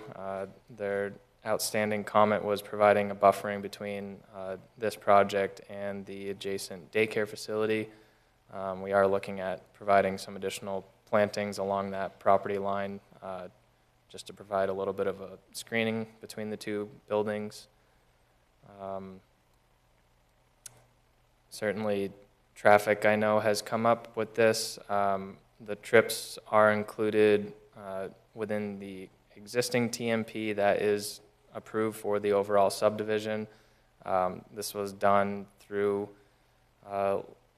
again, our traffic team and in consultation with the city's traffic peer reviewer. Looking at those trips, this building and development was factored in as long as with a couple others that I don't believe have been in front of you yet. But looking at those is how we developed into what total units will be included in phase 1 for the project that was just presented in front of you. Certainly with that, I think can open it up to any other questions that you folks may have. Great, thank you. Any questions from board members? Jim? So, Matt, I'd just like to confirm what I understand. There's a lot of material here to read through, and it looks like there's a shared entryway with the credit union. Is that right? Correct. And if I'm looking at the plan correctly, it looks like there's essentially like a roadway or a way that you can go all around this parking and go. Is there also like a road to lead back to, is that the Don Marie Drive or something? Is that on the other side of the daycare center?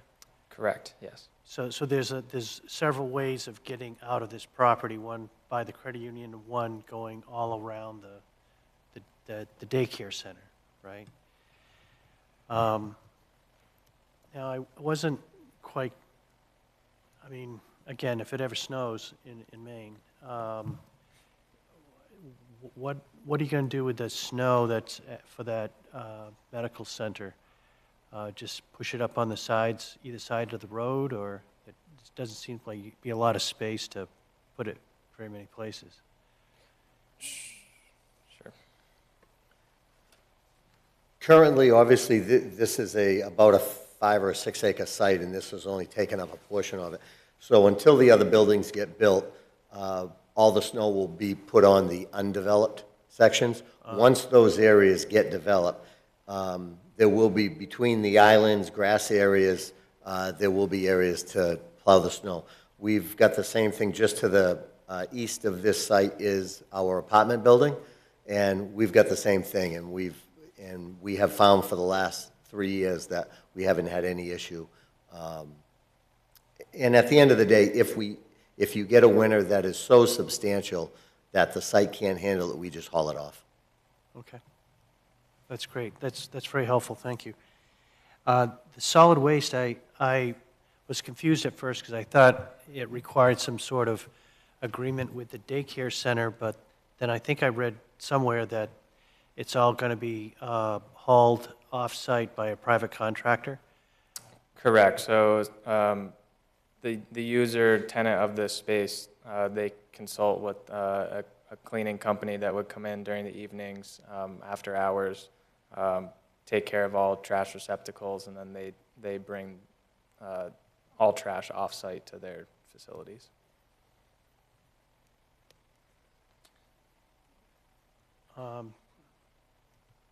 That's great. It looks like a great proposal, and nice job putting it together. Thank you. Thank you, Jim. Any other thoughts from board members? Jeff? I just had one notice about the photometric plan. It looks like it might need to be tidied up a little bit. I mean, obviously, it's included for completeness, but it seemed like there's some light trespass onto, the adjacent parcel on, it's, we're crossing property lines, of a 3/10 of a foot candle. Kind of just make sure we tighten it up for our ordinance. I don't know if it's just a couple pole position or distribution changes, but that would be helpful. But I didn't see anything that would find any missing items for completeness. Great, thank you, Jeff. Any other board member thoughts?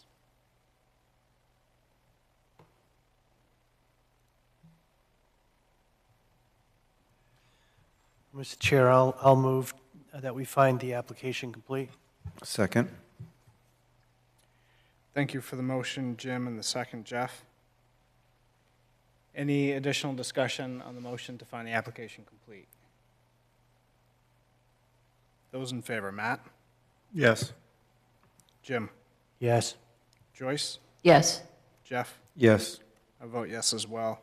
Motion passes 5-0.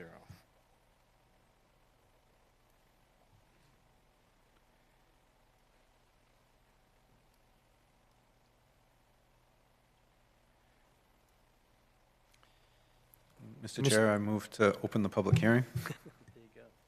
Second. That second, was that Matt? Yes.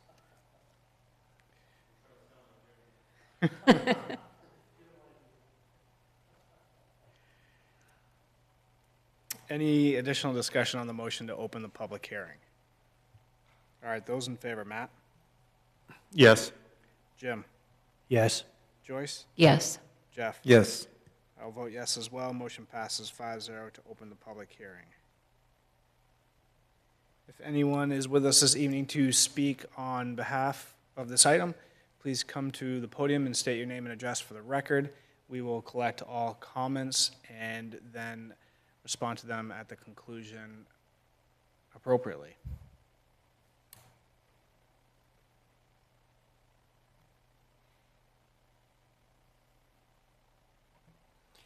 Mr. Chair, seeing no one from the public choosing to speak this evening on this proposal, I move to close the public hearing and ask the staff to prepare findings of fact and conditions of approval. A second. Thank you for the motion, Jim, and the second, Joyce. Any additional discussion? Those in favor, Matt? Yes. Jim? Yes. Joyce? Yes. Jeff? Yes. I vote yes as well. Motion passes 5-0 to close the public hearing and direct staff to draft findings of fact and conditions of approval. Any additional thoughts, questions, or concerns from board members?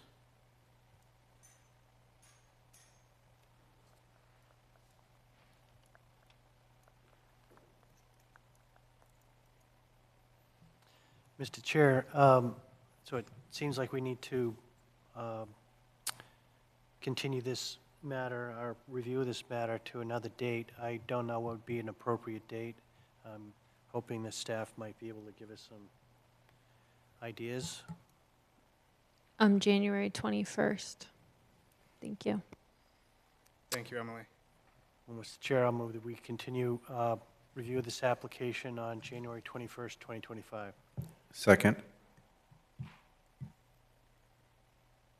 Thank you for the motion, Jim, and the second, Jeff. Any additional discussion on the motion to continue review this application to January 21st, 2025?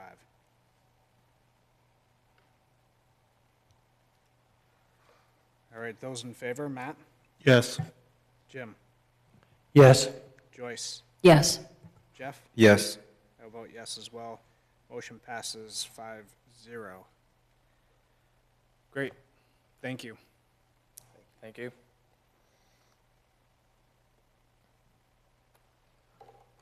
Mr. Chair, can we take a 5-minute break before the next item, please? Sure, we'll do a 5-minute recess.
Great, thank you everyone for that short recess.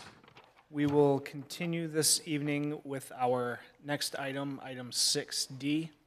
And this is a continued application review and public hearing for Elmwood Drive, also known as Peabody Lane.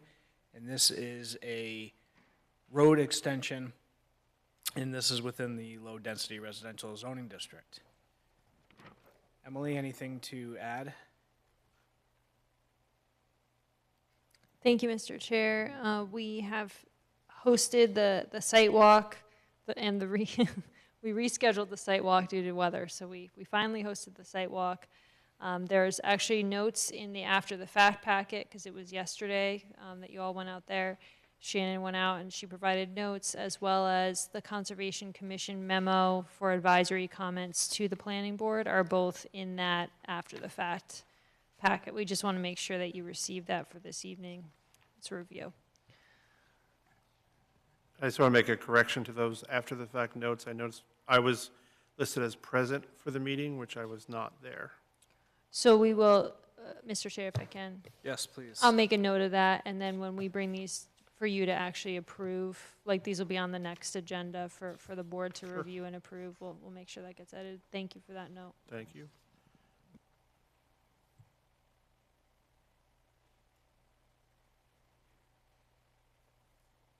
We'll just swap Matt out for myself in that list.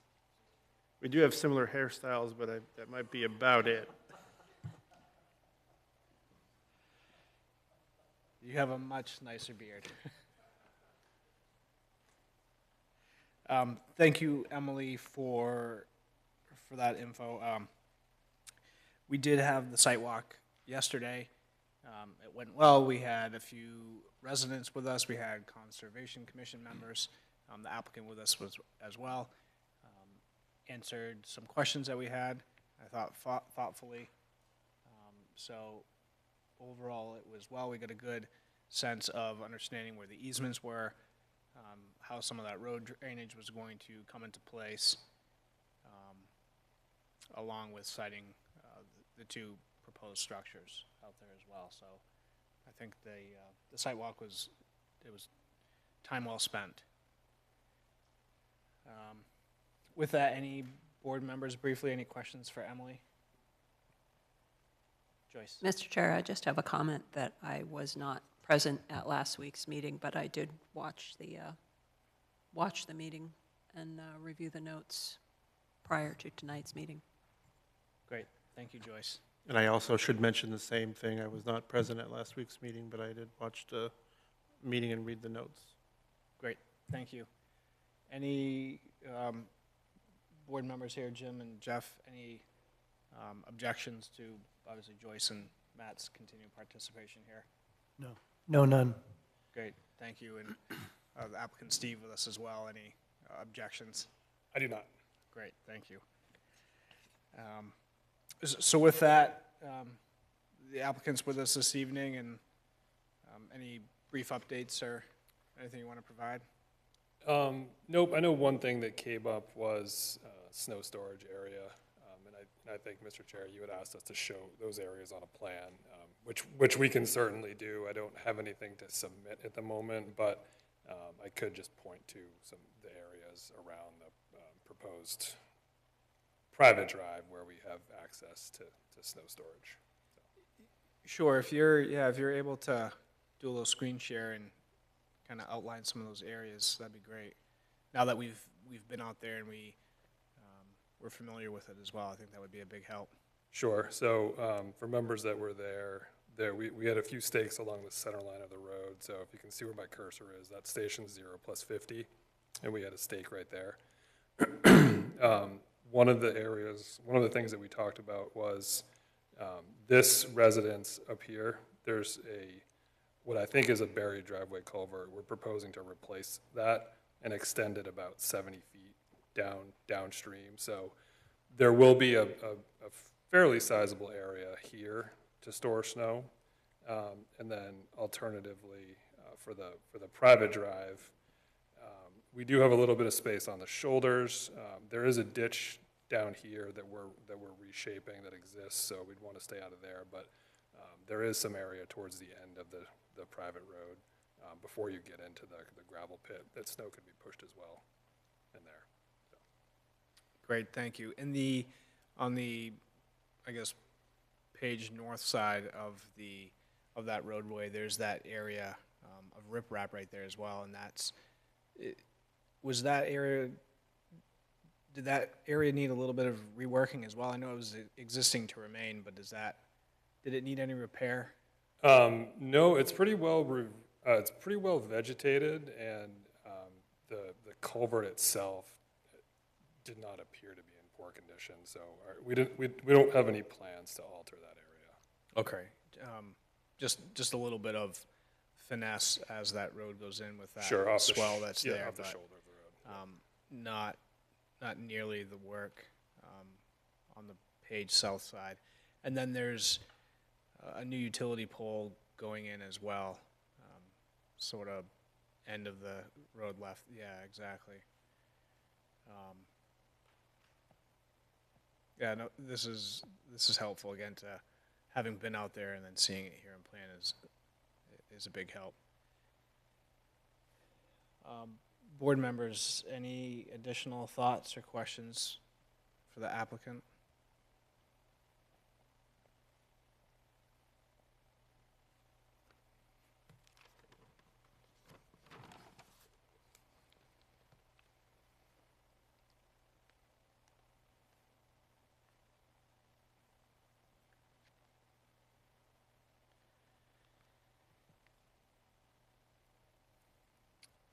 Jeff? Sorry, Mr. Chair, I was trying to get caught up on the Conservation Commission's report to us. One of their concerns was the existing trail. There was a section of a wooden footbridge, I think we noticed, along, and I think it was the northwest corner in the little wetlands. They have concern if that trail is going to be maintained, and if not, the reason behind removing it, which obviously is going to be a little bit tough unless you're going to create some sort of an easement on the parcel that you're creating. So am I correct in the assumption that you're not going to guarantee that that trail would remain? We are not. And I think we touched on this a little bit during the site walk. So we did a boundary survey of this parcel. There are no easements that show up on any of the deeds for that trail. So everything is privately owned out there. So it's not the applicant's intent to maintain that trail.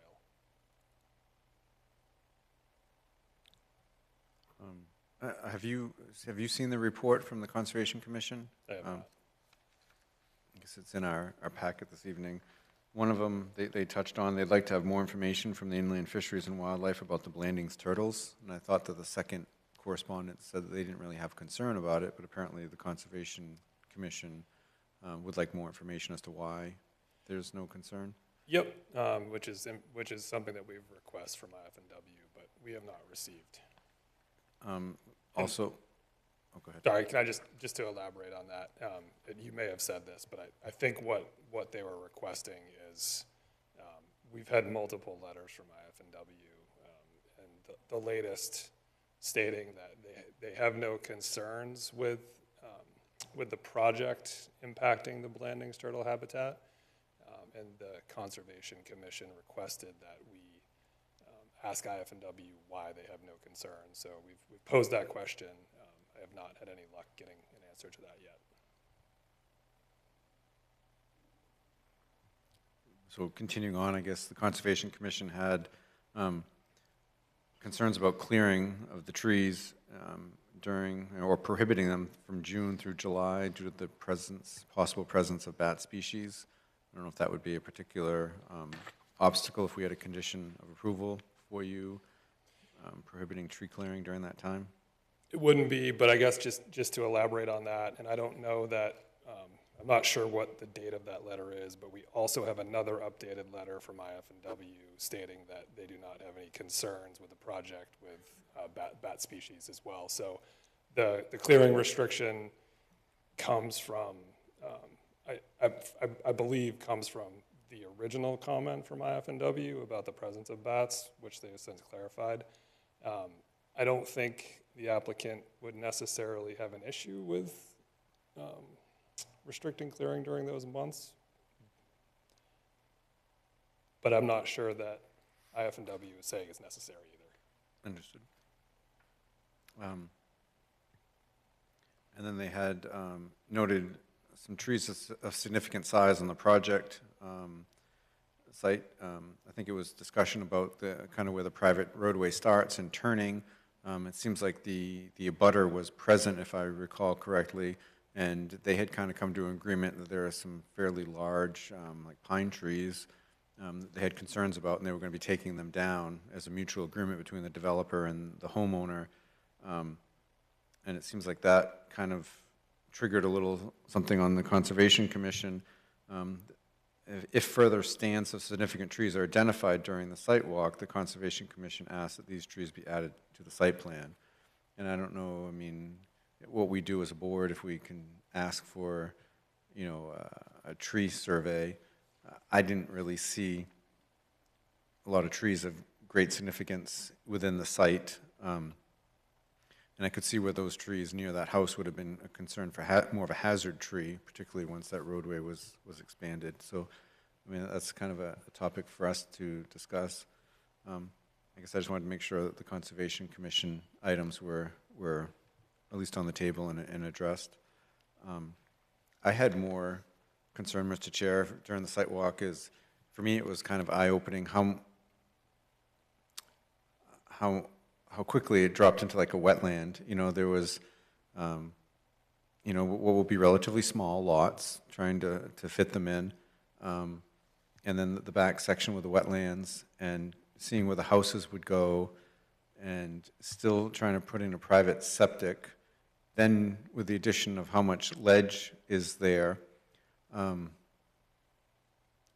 guess I start to kind of wonder a little bit about the effectiveness of a private wastewater system with that ledge. And yeah, I think that you had indicated there were test pits that were done. We see 4 of them on the layouts here. And it looks like test pit 3 and 4 are relatively close to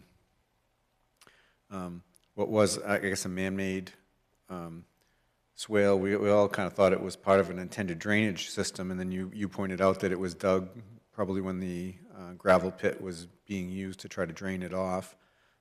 And it's obvious that it doesn't really go anywhere. It pretty much stops as you have it drawn with that topography there. I don't know if the soil conditions, the soil scientists must have designed an approved site for test pit 4 with existing soil and the ledge that's there, so that it's not going to run out and leach into that swale. As part of this, we have not designed a septic system. So he did go out and dig those test pits to confirm that there was adequate soils for septic systems. And then as part of, typically, as you probably know, as part of the building permit, he would fill out an HHE 200 that shows the actual design. But typically for a project like this, we're looking to confirm that there's adequate soils on site to support a septic system, which is what those test pits show.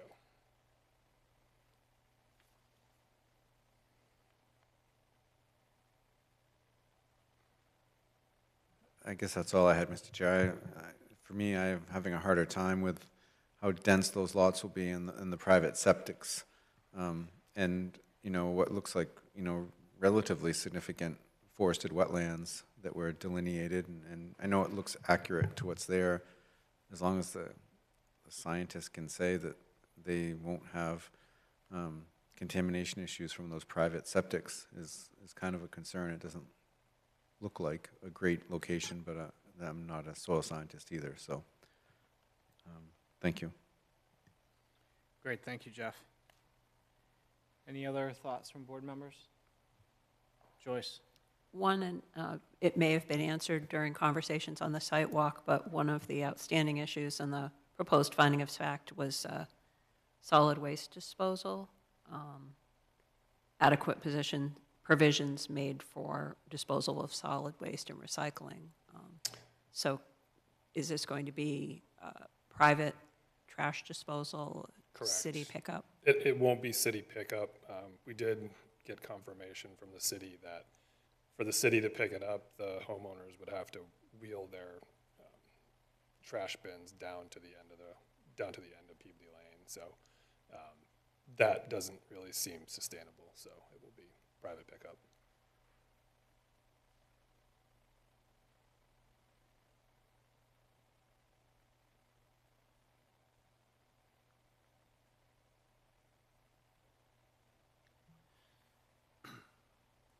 Thank you, Joyce. Jim? Well, on the sidewalk, I was impressed. Of course, that private roadway they're going to improve is, looks like it could be made safe and effective. And they talked about protecting that pond. They talked about, I think, that wooden bridge that you mentioned earlier that floods over or has flooded over on occasion. That I think the applicant indicated you'd probably just raise that up a little higher to protect the road. And if I'm understanding correctly, all we're doing tonight is approving the private road, right? We're not approving anything being built on the private road, we're just approving the road itself. And I appreciate Joyce mentioning the solid waste. You know, I missed that one on the findings of fact, Joyce. But the ones I did catch were, it looks like we need to put something or make some changes to the findings of fact under 6B, D, E, H, and Joyce has addressed L, P, and T. So that's quite a bit. I'll just suggest that as far as 6E is concerned,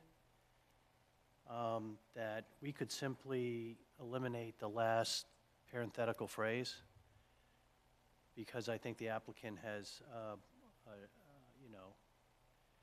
addressed that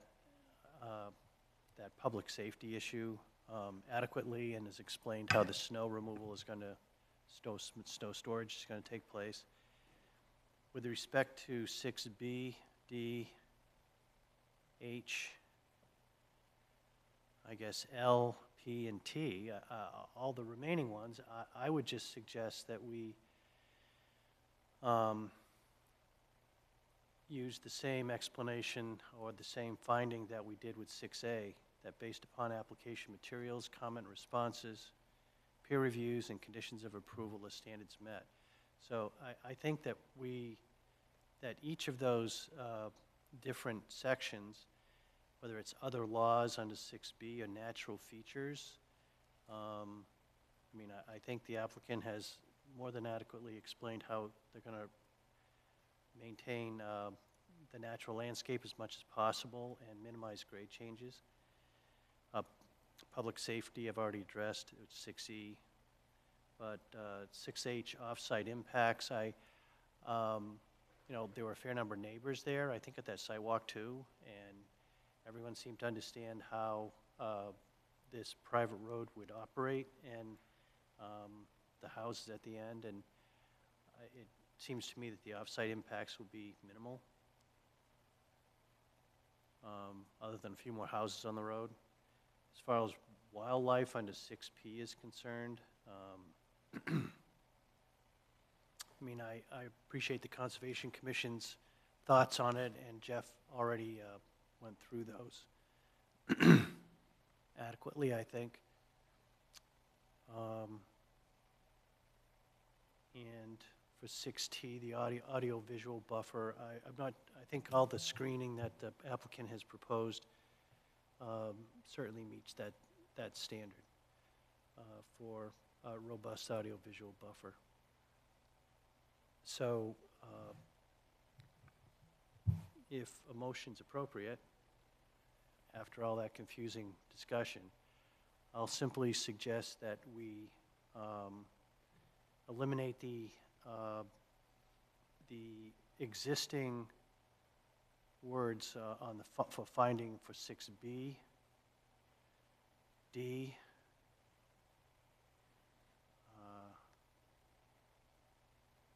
H,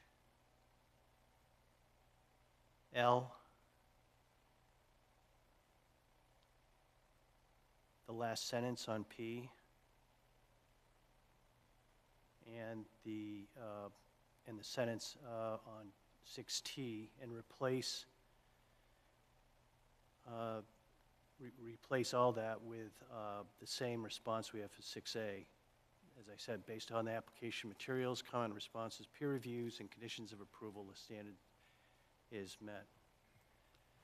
So that's my motion, Mr. Chair. Thank you for the motion, Jim. I'll second. Second by Joyce.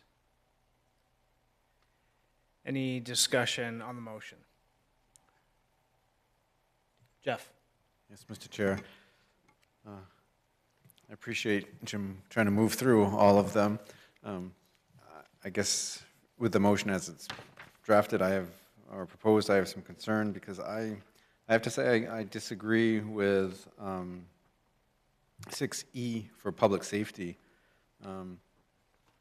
That based on the application material and review from police and fire departments, peer review and conditions of approval regarding street addressing, private road standards met.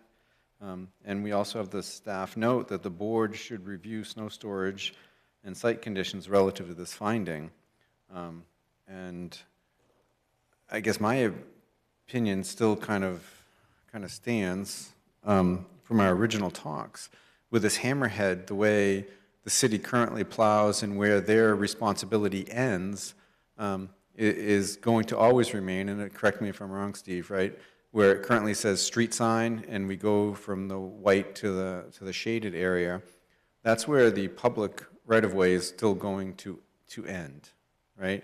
And then we're going to have that footage of, a private road to the length that you need, which brings you right up to the real steep edge of the current pond area so that you can make it a legal buildable lot.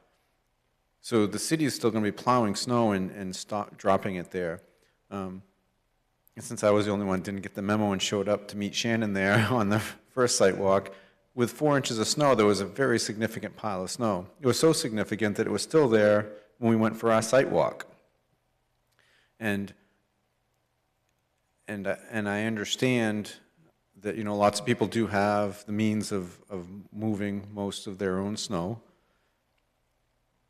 I guess for me, it doesn't fit. I can see, we're going to have these 2 houses that are tucked up in there. They're going to be paying for private hauling of their solid waste. The road is still going to be very narrow, and if they don't maintain that, I don't think there's enough room to effectively move that snow very easily. The city's still going to, by rights, drop it where it is, plow in, stop, back up. I know Steve has indicated with that additional driveway culvert, they're going to extend about 70 feet. Yes, that would give some area, but we don't want anybody pushing the remainder of the snow into that swale that'll make its way down into the brook, the pond, the gravel pit, because in the springtime it's going to block all the water flow. And if that's not appropriately removed, how do our first responders get in there? I mean, it's going to be a relatively narrow road anyways. I think maybe the fire deputy chief, if you wanted to address, could speak. I think that, an ambulance could get in there probably pretty safely, but it didn't sound like there's a whole lot of elevation changes on that road if an engine or if a ladder truck needed to get in there if there was a house fire. And I know that they've met the turning radii for the hammerhead that they're doing on the private road. I just don't know. I mean, for me, they've done such a nice job with the majority of the development that's in this area. It just feels like they're trying hard to kind of pigeonhole these 2 more lots in.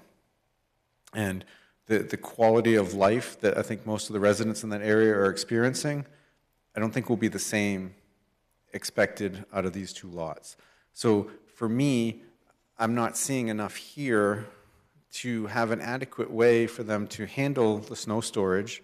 And, I thought it was kind of just my thoughts originally, but, staff has picked up on it, and they put it in that for a reason. I think we really need to have some hard conversation, because even if the town or a private plower were to go and take all that snow, to go to the end of their private road and push it to that pond, there's not a whole lot of room there. From the grade stakes that we saw, I mean, that is literally at the edge of the pond or the gravel pit.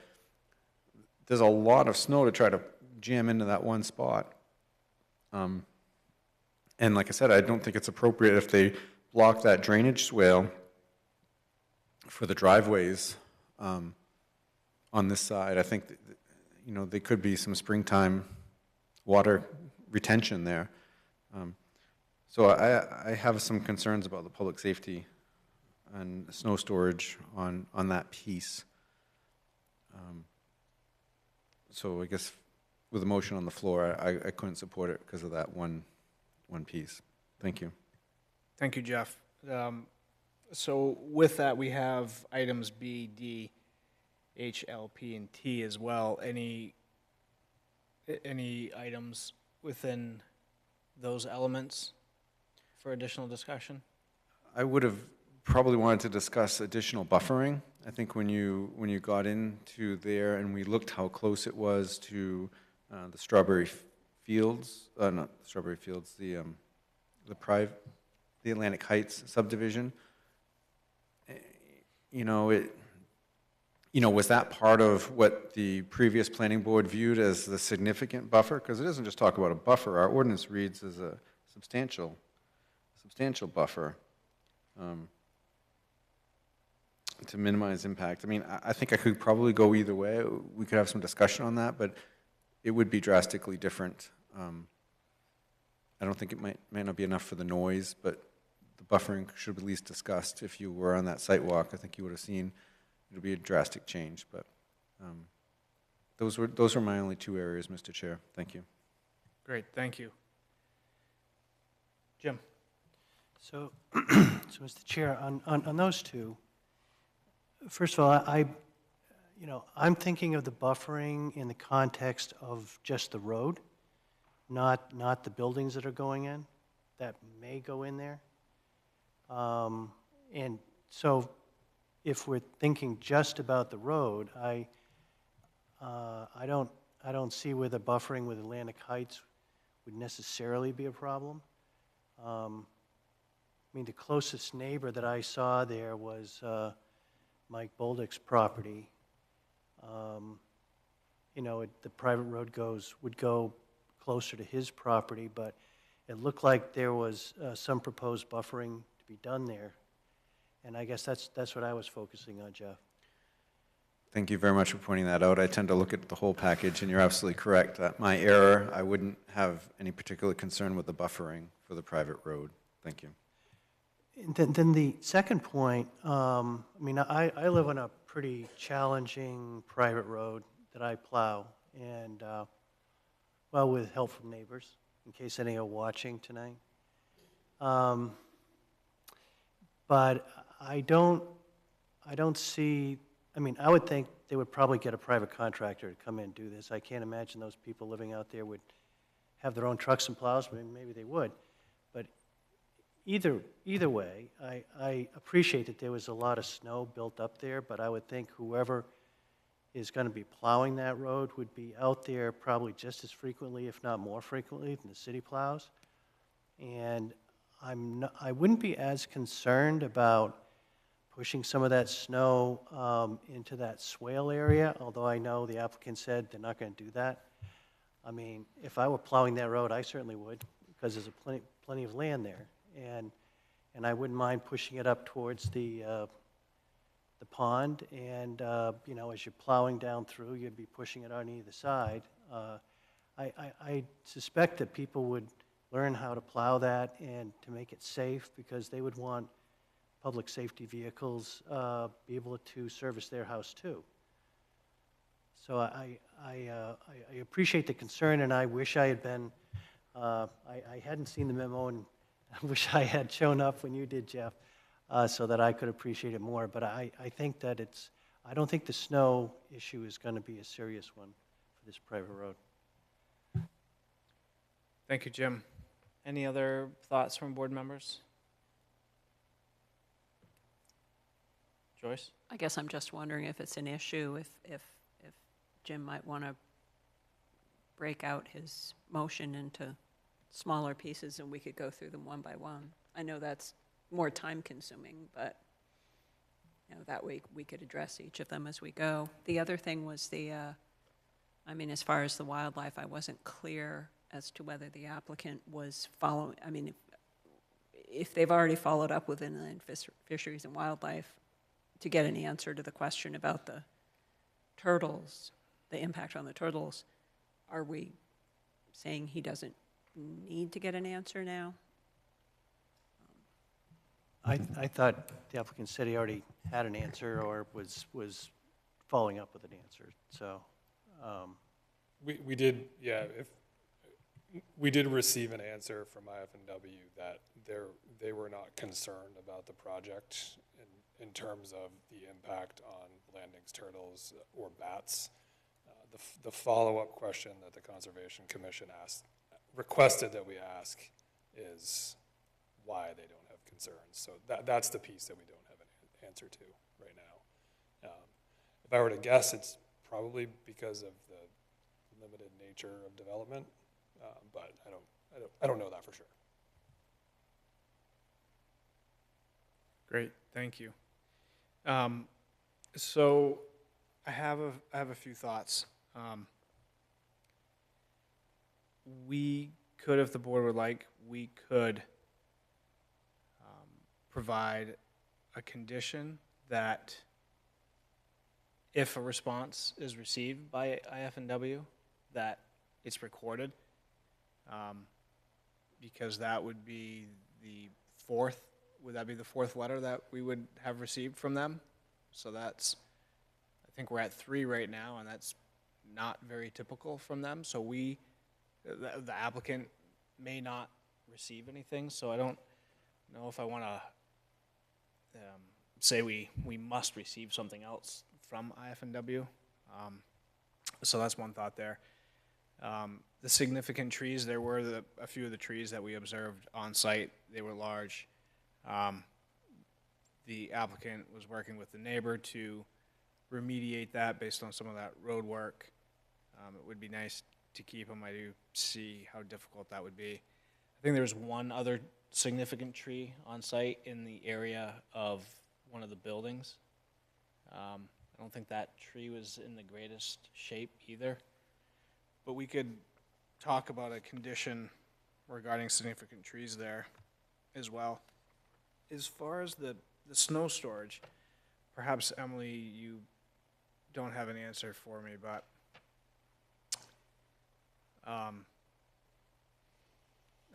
if we move forward, or if the board would like to, if we were to have a note that's added on the plans that highlights an area that says no snow storage this area, is that something the board could look at doing?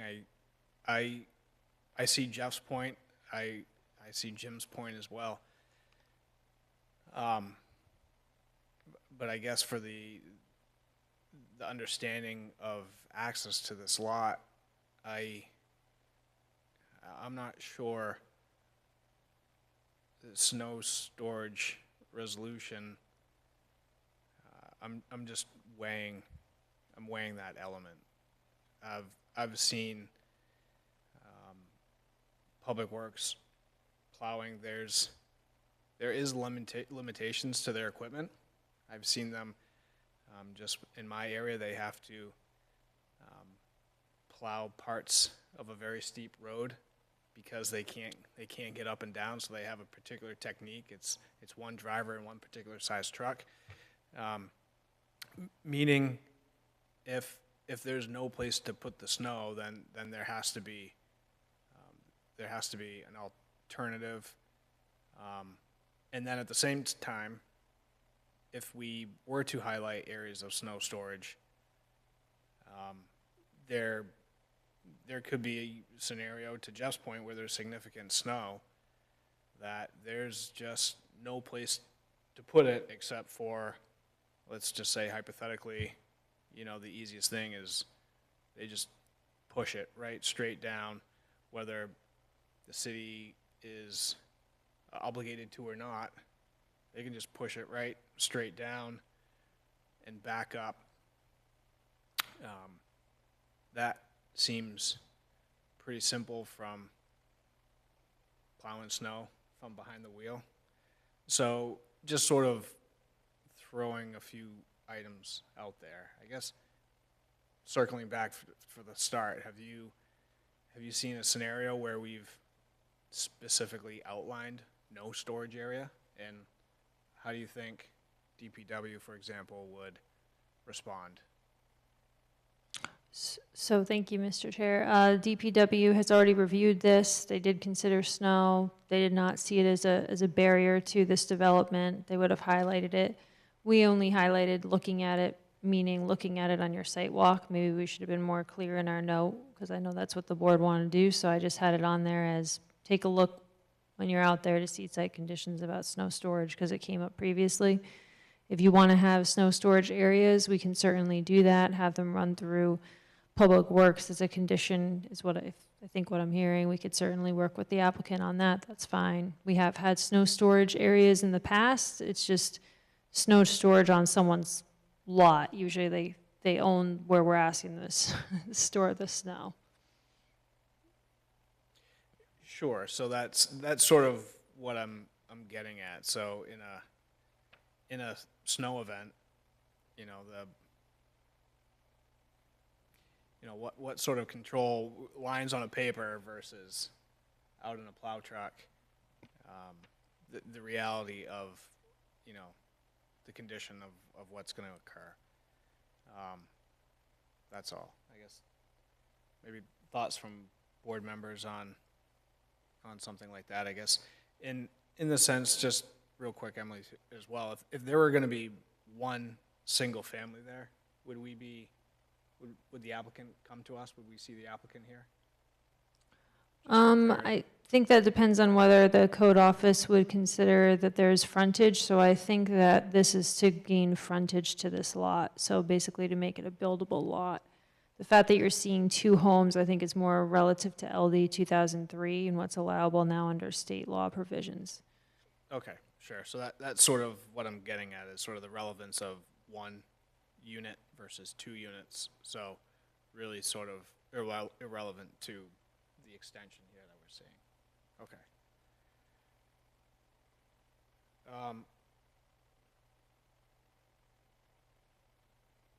Any other thoughts from board members? So I guess circling back, I'm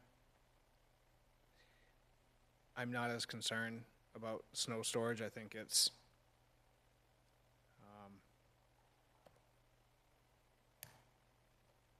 yeah, I don't know.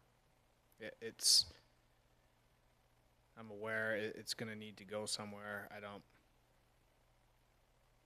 I guess my concern is we can say something here and we can allocate an area.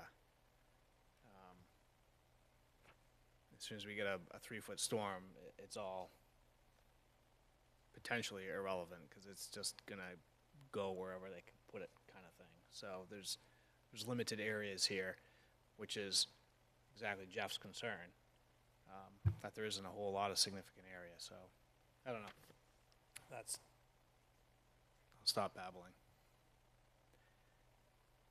Any other points of discussion?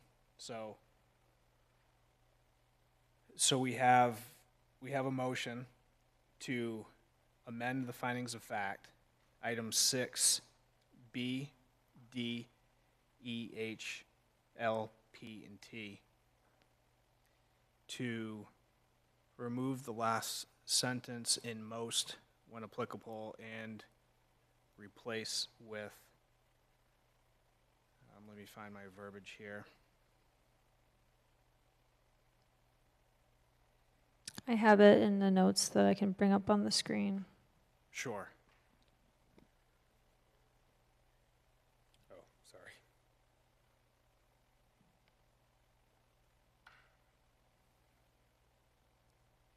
And that would be along the lines, Emily, of based upon application materials, comment responses, peer reviews, and conditions of approval, the standard has been met.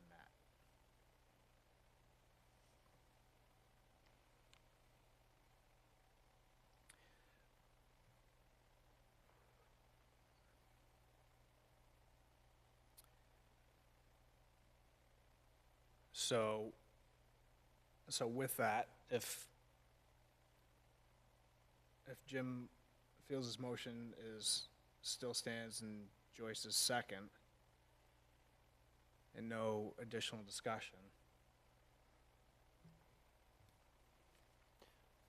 Jim? Well, the only thing I would say, I did it as like an omnibus sort of motion because I thought if anyone had any particular concerns about one of the topics, we could talk it through, which I think we did with regard to snow and with regard to buffering. So I think the omnibus motion concept works okay here, unless people have other concerns that, as to some of the other subsections. So I would say let's vote.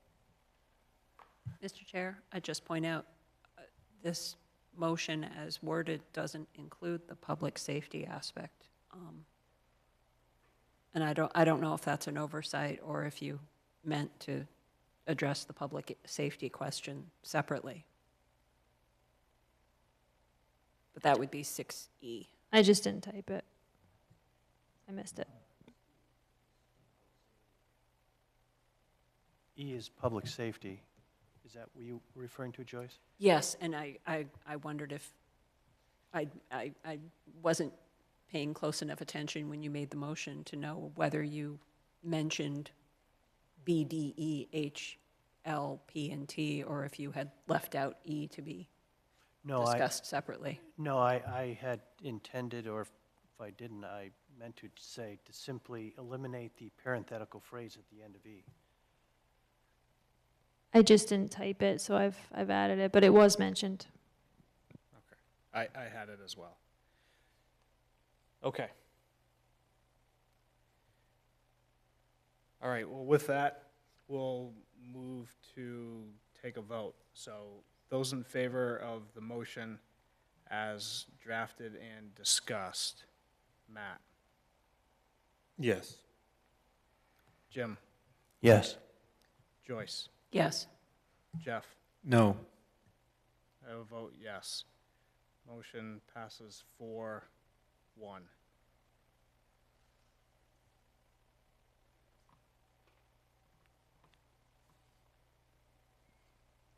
Mr. Chair, Yes. tonight we did have it as a continued hearing as well. You are 100% correct.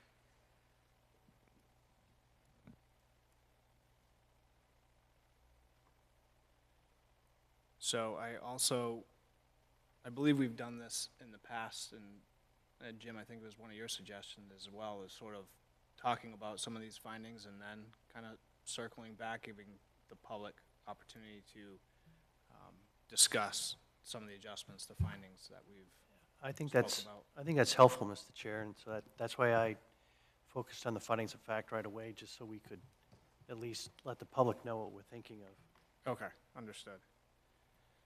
So I'll move to reopen the public hearing, the continued public hearing. I will second.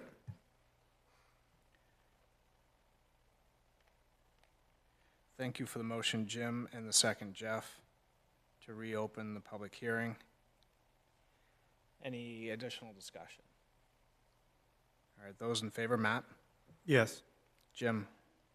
Yes. Joyce? Yes. Jeff? Yes. I vote yes as well. Motion passes 5-0. If anyone is with us this evening to speak on this item, please come to the podium and state your name and address for the record, and we will collect all comments and respond accordingly at the conclusion.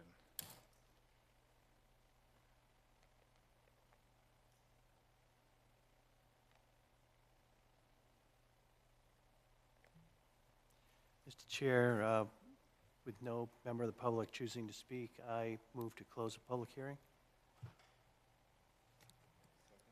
Second?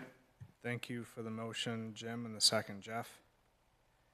Any additional discussion on the motion? All right, those in favor, Matt? Yes. Jim? Yes. Joyce? Yes. Jeff? Yes. I vote yes as well. Motion passes 5-0 to close the public hearing.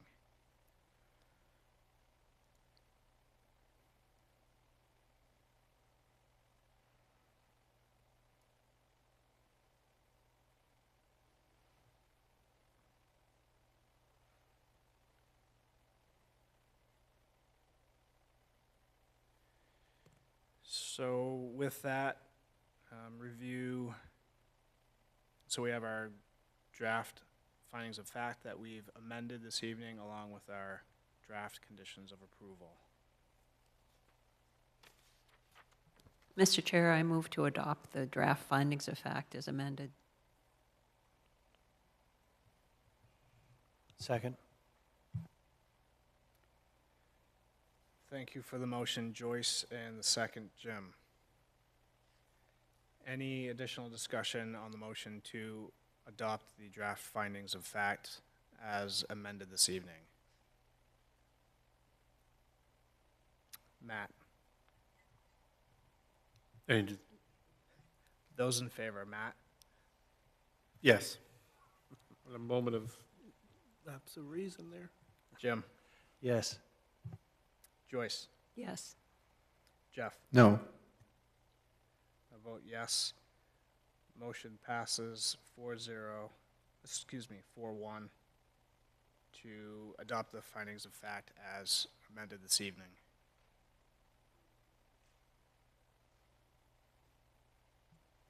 Mr. Chair, I move to adopt the draft conditions of approval as proposed.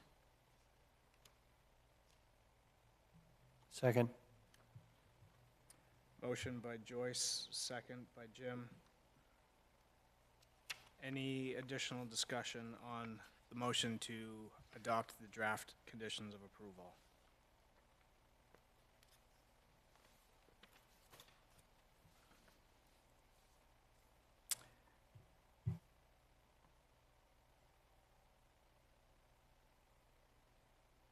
Seeing no discussion.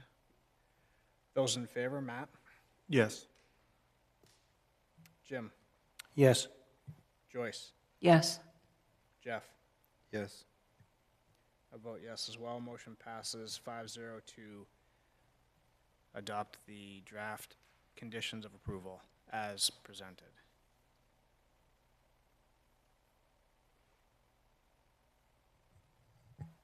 So, Mr. Chair, I move to approve the application for site plan review for Peabody Lane, map 23, lot 6-9, for a proposed private road. Second. Thank you for the motion, Joyce, and the second, Jim. Any additional discussion? Those in favor, Matt? Yes. Jim? Yes. Joyce? Yes. Jeff? No. I vote yes as well. Motion passes 4-1.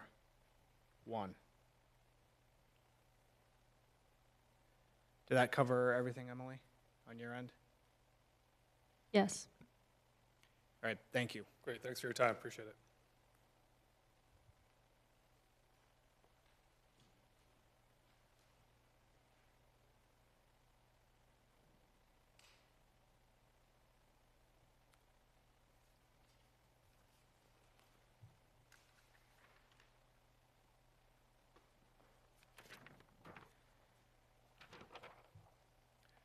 All right, continuing this evening, we have our next item on the agenda. This is item 6E. This is 18 Lund Road, map 69, lot 6. And this is a public hearing and continued application review for the redevelopment of an existing site into an enterprise car storage lot with associated site improvements. This is within the business industrial zoning district. Anything to add, Emily? Thank you, Mr. Chair. We have the public hearing scheduled for this evening. There's a city engineering comment that remains something that the applicant's working on. We included items requested at the last meeting, and this is being reviewed per site plan and zoning. And if you give me a moment, I will pull up the site plan and my same statement from earlier when we do the public hearing motion. If you are going to continue this, it's to January 7th, 2025, not 24th. Thank you. Thank you, Emily. Any questions from board members for Emily at this time? All right, and we have the applicant with us this evening. Do you want to give us an update? Yes, sure. Good evening. My name is Kendra Maris, and I'm here on behalf of Enterprise Mobility, civil engineer and project manager with Sebago Technics. I'll just do a brief overview as we described the project last time. In the existing condition, we have a 3,260 square foot building on roughly 9 acres. About half of this site is developed in the existing condition. The other half consists mostly of wetlands, and those are on the southern portion of the site. The existing development consists of the existing building as well as gravel and paved areas. These impervious areas have been around since the early 1980s, and the site has been used primarily for auto salvage in kind of different capacities, one or another. It was essentially abandoned in 2012, 2013. And so it has overgrown slightly with sparse grasses and things growing in into the gravel areas, as well as the tree line kind of creeping in toward the developed area. The entire developed area is also fenced in the current condition. So for proposed improvements, we'll be doing an internal renovation of the existing building. The changes to the facade include, most notably, the addition of 4 overhead doors. And those will be on the southern and northern sides of the existing building to kind of create a flow-through service garage for cars that are being prepped for fleets that are off-site. I went into detail about that last time, and I can add more detail if you need it about the business programming for Enterprise. We're also proposing 3 new 3,200 square foot carports. These are about 14 feet in height. They're open-ended on either side. It just basically provides a covered space for Enterprise to be able to prep their vehicles. New vehicles coming in come wrapped in a plastic that needs to be removed before the cars can be commissioned and ready to be moved off-site. So for parking, we're proposing 47 spaces. This is based on the number of employees and parking that's needed for the use, which is a little unique, I suppose. And then for site circulation, in our last supplemental packet, we included a circulation plan for a car-carrying truck as well as emergency vehicles. And we tried to be a little bit more clear about vehicle staging areas and how many cars can be stored in those areas, and that was at the request of the board the last time we spoke. So those are should be in the last material that you received. I'll also note that at the entrance of the site, we are reducing the existing curb cut, which is quite large right now, and kind of formalizing the entrance into the site. We'll be shifting the location of the security gate, which is noted on the plans, and replacing, you also asked for more detail on the fencing. So we'll be replacing the entire length of existing fence that runs adjacent to Lund Road. We're replacing that with a chain link fence, but it will be coated in a black vinyl. And there will also be, since we've last spoken, we've coordinated with CMP on what their requirements will be in their easement area that passes through the site, and they would also like gates on either end of their easement on either side of the site, so I can point those out on the site plan specifically. They're not on the plan that you see now, but they will be on the plan that we next submit when we address our engineering comments that are outstanding. As far as lighting, we're proposing 4 light poles and several wall packs on the existing building as well as the 3 carports.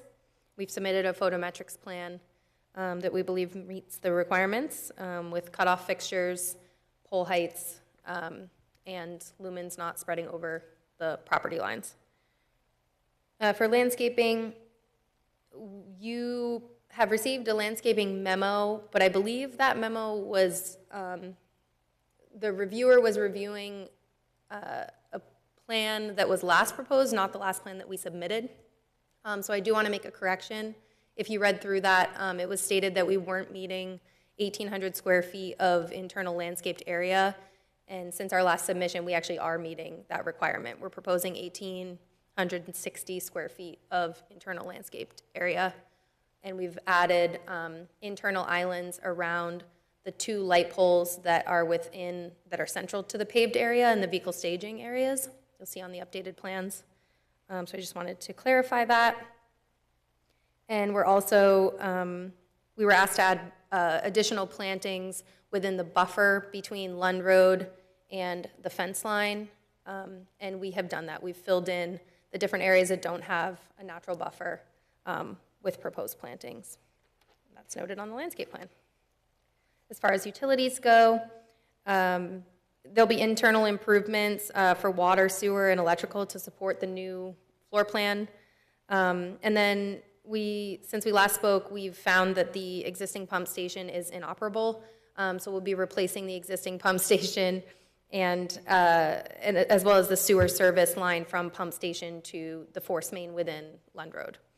And we have details forthcoming on that pump station in particular. We're still kind of working through the design of that, but it's a very small pump station, similar to a pump station that might serve a single-family home, just a little bit larger than that. As far as stormwater goes, we are proposing a gravel wetland for treatment and detention of stormwater. We're meeting peak rates of runoff at the identified study points for the required storm events. And one of the outstanding comments we had from the city engineer, when we completed the redevelopment calculations for the stormwater, we were only required to treat 70% of the impervious area, and we were meeting that requirement. Since then, the city engineer has asked that we treat more of the impervious area because of the project's proximity to Gooseferry Brook, which is urban impaired. And so since then, we have actually found a way to treat all of the impervious area with the gravel wetland. So you'll see that change coming in the next submission with a revised stormwater report, as well as some clarifying plans to understand how we kind of got to that level of treatment and engineer stuff. So yeah, we're treating, I believe we're at greater than 95% treatment of the impervious area. That's all I have, and I'm happy to answer any questions. Great, thank you. Board members, any questions for the applicant at this time? Jim? Just a few, Mr. Chair. I was trying to understand the plans, the updated plans that show all those sort of blue cross-hatched areas. And is that part of the internal landscaping? Or is that just where the cars are going to be stacked up or parked one behind the other? Yeah, we did, well, I guess I need more clarification on which plan you're referring to. So we have a plan showing a diagonal striping in blue. That just shows the vehicle storage areas. And then we have another plan where that's striped, kind of theoretically striped individually for cars to show how many cars can be stored within those vehicle staging areas. So, okay, I thought, so that's just where cars are going to be? Yes. So I wasn't quite clear then on the internal landscaping. I mean, I understand what you're saying, the landscaping report was looking like at a different plan or something, but where is the internal landscaping for the lot? Sure, so that's on our revised plan set. It's the landscaping plan. All right. Sorry I missed that. That's okay. Thanks, Emily. So the internal islands that we added they're centered on the first carport to the left and the 2 carports to the right. There's 1 internal island. It looks very small on this plan because it's a large-scale plan. And then to the right of that, there's an identical island that was also added. And then at the top of this sheet, there's an inlay, kind of an inset, and a 5-scale version of those 2 areas, so you can better see the plantings that we're proposing within them. Well, that's great, thank you. I had trouble finding that, and that's great. Yeah, and then just in addition to that, really quick, we are considered to have internal landscaping surrounding the building area and the service lanes for the renovated garage. So those do count as internal landscaping. They're internal to the parking areas. Excellent, thank you. Thank you, Jim. What was the height of the fence again in the front? I don't remember I know you said you're going to drape it in the black on the outside of the fence, but how high are those fences? Are they 6 feet, 8 feet? 6 feet. 6 feet, okay. Matt, you're referring to the 6-foot black vinyl chain link fence? Yes, that's what I'm referring to. Okay. And I guess... I'm trying to understand the landscaping in the middle and how visible that is from behind those fences. If you're on the road, going down the road there, and you have that black chain link fence, are you going to see those 2 islands? Like, I'm just trying to understand the purpose, that's all. I know it's a requirement, but I'm just trying to understand, is it really necessary? I understand. So to add to Jim's question, Kendra, the area sort of in the top left of the plan that we were just looking at, that you were saying that area is counting towards the internal landscape islands area or the internal landscaping. Is that what you mean? Those are, you mean the top right corner of the plan, where it was like a zoomed-in version of the internal islands? I guess, Emily, was that your screen that we were looking at? Would you mind throwing that up again for us? So on the left-hand side, behind the building, that kind of the top left corner of the site itself, that landscaped area, is that what you're referring to? No, that's the gravel wetland. So that doesn't count as internal landscaping to the parking area.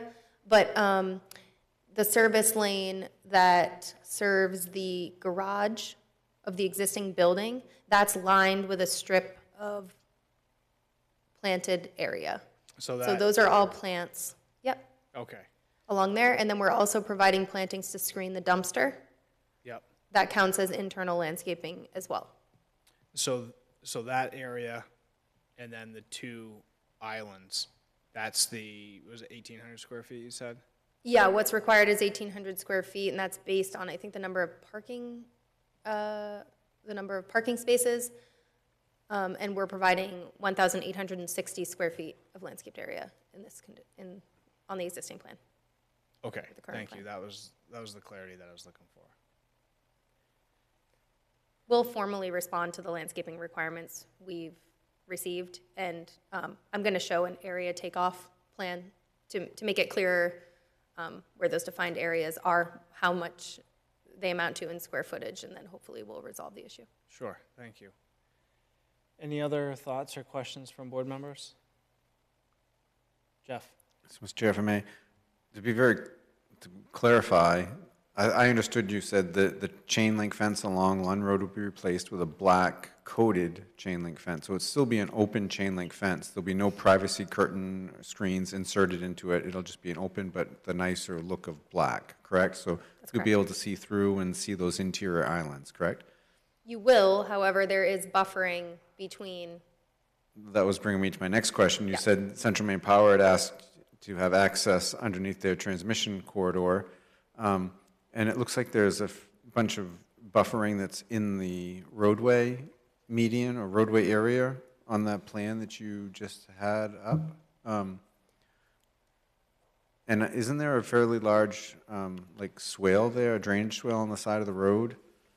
So in this particular image, you can see the transmission lines cutting across, so you don't have any structures underneath them. But it looks like there's quite a bit of plantings that are underneath that, between the fence line and Lund Road. So you're saying that they're going to request that you remove those so they can have a gate on each side of your fence? So within the CMP easement, CMP has the right to clear whatever trees are required based on the height of the wires. Correct. The height of the trees. No, I don't believe that they will have to clear those particular trees in order to reinstall the fence in the proposed location or the gate that we're talking about. However, they may choose to clear those trees within the easement while they're there for purposes of maintaining their poles and their lines. So you guys are not creating an access gate. You're just adhering to the existing easement with their right to be able to tear out all this infrastructure to maintain their lines. Yes, so when this was reviewed by CMP, they realized that they don't actually have access to the site because they don't know the passcode to the current gate. And so what they requested is a gate underneath their easement, 2 gates, with a way to access it at all times, which is already within the existing easement, that they have the right to do that. So that would probably be in the form of a Knox box that they have a key to. Okay. It was also, I'll clarify, it was also noted that that gate and the fence in that area has to be plastic, or it cannot be, it has to be non-metallic. So the gate and fence underneath the CMP easement will be black, PVC, I believe. Yeah, and it's still considered security fencing, so it's pretty robust. Again, same color as the black chain link fence. I just want to be clear that that will look a bit different underneath the CMP easement in 2 places.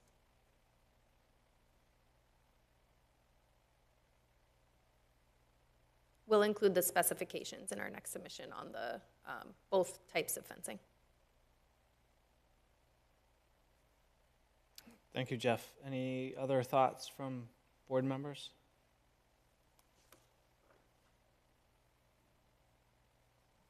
Kendra, could you, I think you've just won the award for the longest application I've ever had to review at over 1,400 pages. So with specifically that very dense part of the document was very specific to environmental reporting and spills. I know there was some stuff in your purchase and sale agreement between, the purchasers, your clients, and the city, referencing, I think, some sort of environmental interest, right? So was that a stimulated report or was requested by some of the parties, one because of possible contamination on site? And then obviously there's been concern in the entire area between the old Saco steel facility. I guess, why was that so dense? There was a boatload of information there. They always are, but we had to conduct a Phase 1 ESA as well as a Phase 2 ESA. Sorry, when I say we, the applicant did, Sebago did not conduct the study. It was done by Atlas. I just provided a copy of both of those reports because we were asked to, so it was really just documentation. But the Phase 2 was triggered from the Phase 1 review because oil spills, small gasoline-related oil spills over time were found. However, the Phase 2 indicated that we weren't required to do any sort of VRAP or removal of those soils. We didn't have to cap them in place, so nothing really came of it, but it was a requirement to move on to Phase 2. We kind of passed the straight face test for Phase 2, and that's all included in the report. And that, I believe, was requested for financing. Sorry, can you come all the way up to the podium, state your name? And My name's Doug for the Valeri, record. 405 West Street, West Bridgewater, Mass. Before we purchased... Sorry, one more. Can you just, for the record, for meeting minutes, state you're the applicant? Oh, yeah, I'm the applicant. Okay, perfect. Thank you. We do environmental reporting on every purchase we do to ensure that we're not inheriting contamination. So it's a requirement from my company that we do that before we purchase. So Phase 1, like Kendra said, kicked off. Phase 2, everything came back okay, though. Great, thank you. I had one question, and I can't find it now. I think in my review for the November 12th packet, on the purchase and sale agreement, was there a condition in there that you were supposed to remove the building that's on site, and yet or did I misread that? Okay, that's fine. So I was, for some reason, it looked like I had read it at one point, and it didn't make a lot of sense to me because it's kind of the cornerstone of what you're planning on. So that was all I had, and thank you for doing the view from the turnpike. It helped a little bit. So thank you. Great, thank you, Jeff. Any other thoughts from board members? So this is a public hearing this evening as well, if the board's ready to hear from the public. Mr. Chair, I move to open the public hearing for Lund Road, 18 Lund Road. I'll second. Thank you for the motion, Jeff, and the second, Joyce. Any discussion on the motion to open the public hearing? All right, those in favor, Matt? Yes. Jim? Yes. Joyce? Yes. Jeff? Yes. I vote yes as well. Motion passes 5-0. If anyone is here this evening with us to speak on this item, please come to the podium and state your name and address for the record. We will collect all comments and respond accordingly at the conclusion.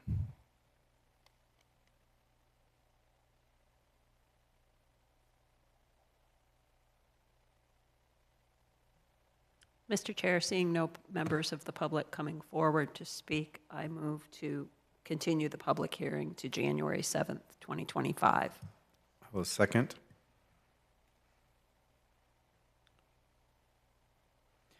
Thank you for the motion, Joyce, and the second, Jeff. Any additional discussion on the motion? Those in favor, Matt? Yes. Jim? Yes. Joyce? Yes. Jeff? Yes. I vote yes as well. Motion passes 5-0 to continue the public hearing to January 7th, 2025. Back to the board. Any additional thoughts, questions, concerns?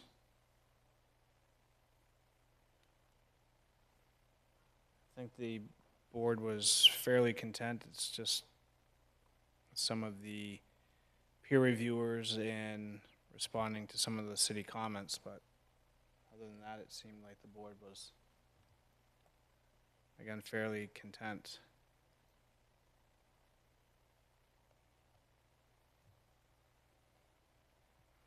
Yeah, Mr. Chair, I think it would just be great to, I like to note that it's great that they were able to meet the request of the city staff to treat even more of the impervious area to be at 95%, I think shows great commitment on their part. So I think that's a goodwill gesture. Thank you. Yep, great, thank you, Jeff. I agree.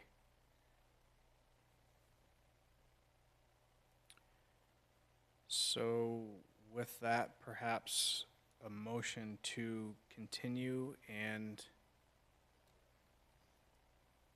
Emily, do you think there's sufficient time between now and January 7th to also draft findings of fact and conditions of approval?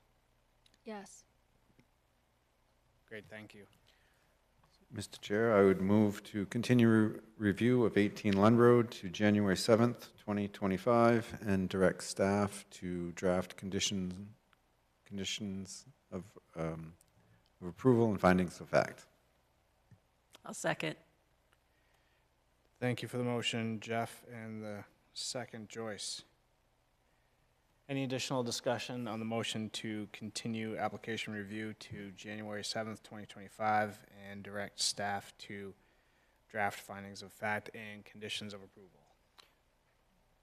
Jim? Mr. Chair, I was just going to suggest that we use the word request rather than direct in the future. It doesn't really matter, but I mean, the staff has a lot to do, and the last thing they need to do is for us to be ordering them around. So I would, request would be the word I would use in the future. Other than that, I'm in favor of the motion. Thank you, Jim. I would support that adjustment. Thank you. With that, we'll move on the motion. Those in favor, Matt? Yes. Jim? Yes. Joyce? Yes. Jeff? Yes. I vote yes as well. Motion passes 5-0 to continue application review to January 7th, 2025, and request that staff provide draft findings of fact and conditions of approval. Thank you. Great, We'll thank see you you. next year.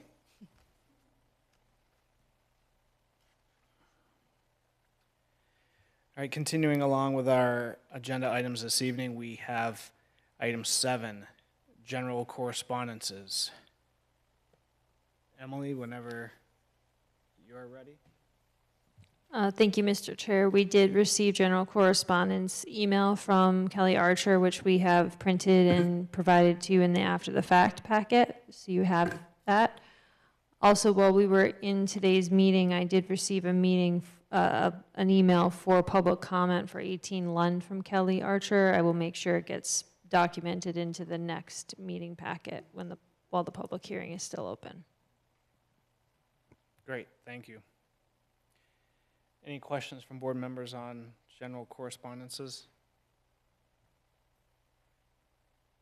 All right, continuing along, item 8, we have planning department updates and discussion. Anything to add, Emily? We're continuing to work on ordinance red lines. We went to the city council's meeting yesterday to talk and workshop. We were happy that we brought a friend in the assistant superintendent of schools to talk about some growth and school impact fees considerations. So you can listen to that workshop. We just kind of presented the data that we're going to be looking at going forward. So I was really happy to have the support from schools as well. Last night, the City Council did their new business review of the city street acceptance for Park North Phase 1 city streets. They also, the one reading is scheduled for January 6th council meeting. They also finished their business on the adult use cannabis petition that you all reviewed a bit ago. So that is finished. And they did other ongoing business, but those are the two items or 3 items that I would think that this board may be interested in. 148 Flag Pond Road will be a continued item. They had the public hearing, and the final reading will be scheduled for the next meeting. For that January 6th meeting? Yeah, and I'll go back to next year. What I want to do is go back to having a list of items to report out at the meetings for you like we used to do.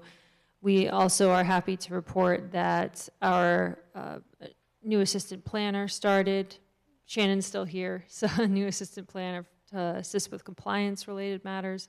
So she actually started yesterday. Oh, good. Any thoughts or questions from board members? Great, thank you. Thank you. And with that, item 9, any planning board comments, questions, concerns for staff? Jim? I don't know what the planning board was like before I came on last February, but I just want to, I've mentioned it once before, but I just want to express how pleased I am to be on a board where everyone is so attentive and board members are engaged and the planning staff is extraordinary. And we're very fortunate to have this team of people, and I'm just pleased to be part of it, and I look forward to 2025. Great, thank you, Jim. We appreciate it. We're glad you're with us as well. Any other, Jim? Oops. Other Jim. Jeff? I would like to echo Jim's comments. I think, we've really seen some incredible growth on this board in our process, and it is an honor to be a part of it. and I would like to request, not direct, that everyone hopefully has a very nice holiday season. We can take a couple weeks to regroup and refresh. I think we've all worked very hard the tail end of this year, and likewise, kudos to our staff. You guys have really bring an excellent level of professionalism and detail to our process, and I am very grateful for all that you do and appreciate it very much. Thank you. Thank you, Jeff. Yes, staff, thank you. You guys, everyone does a great job. Well, thank you, and likewise to all the board members here. It's a lot of commitment, and we're very glad to be going into 2025 with you all, so thank you. Great, thank you. All right, and with that, we will adjourn at 9:17 p.m. Thank you, everyone. Happy holidays.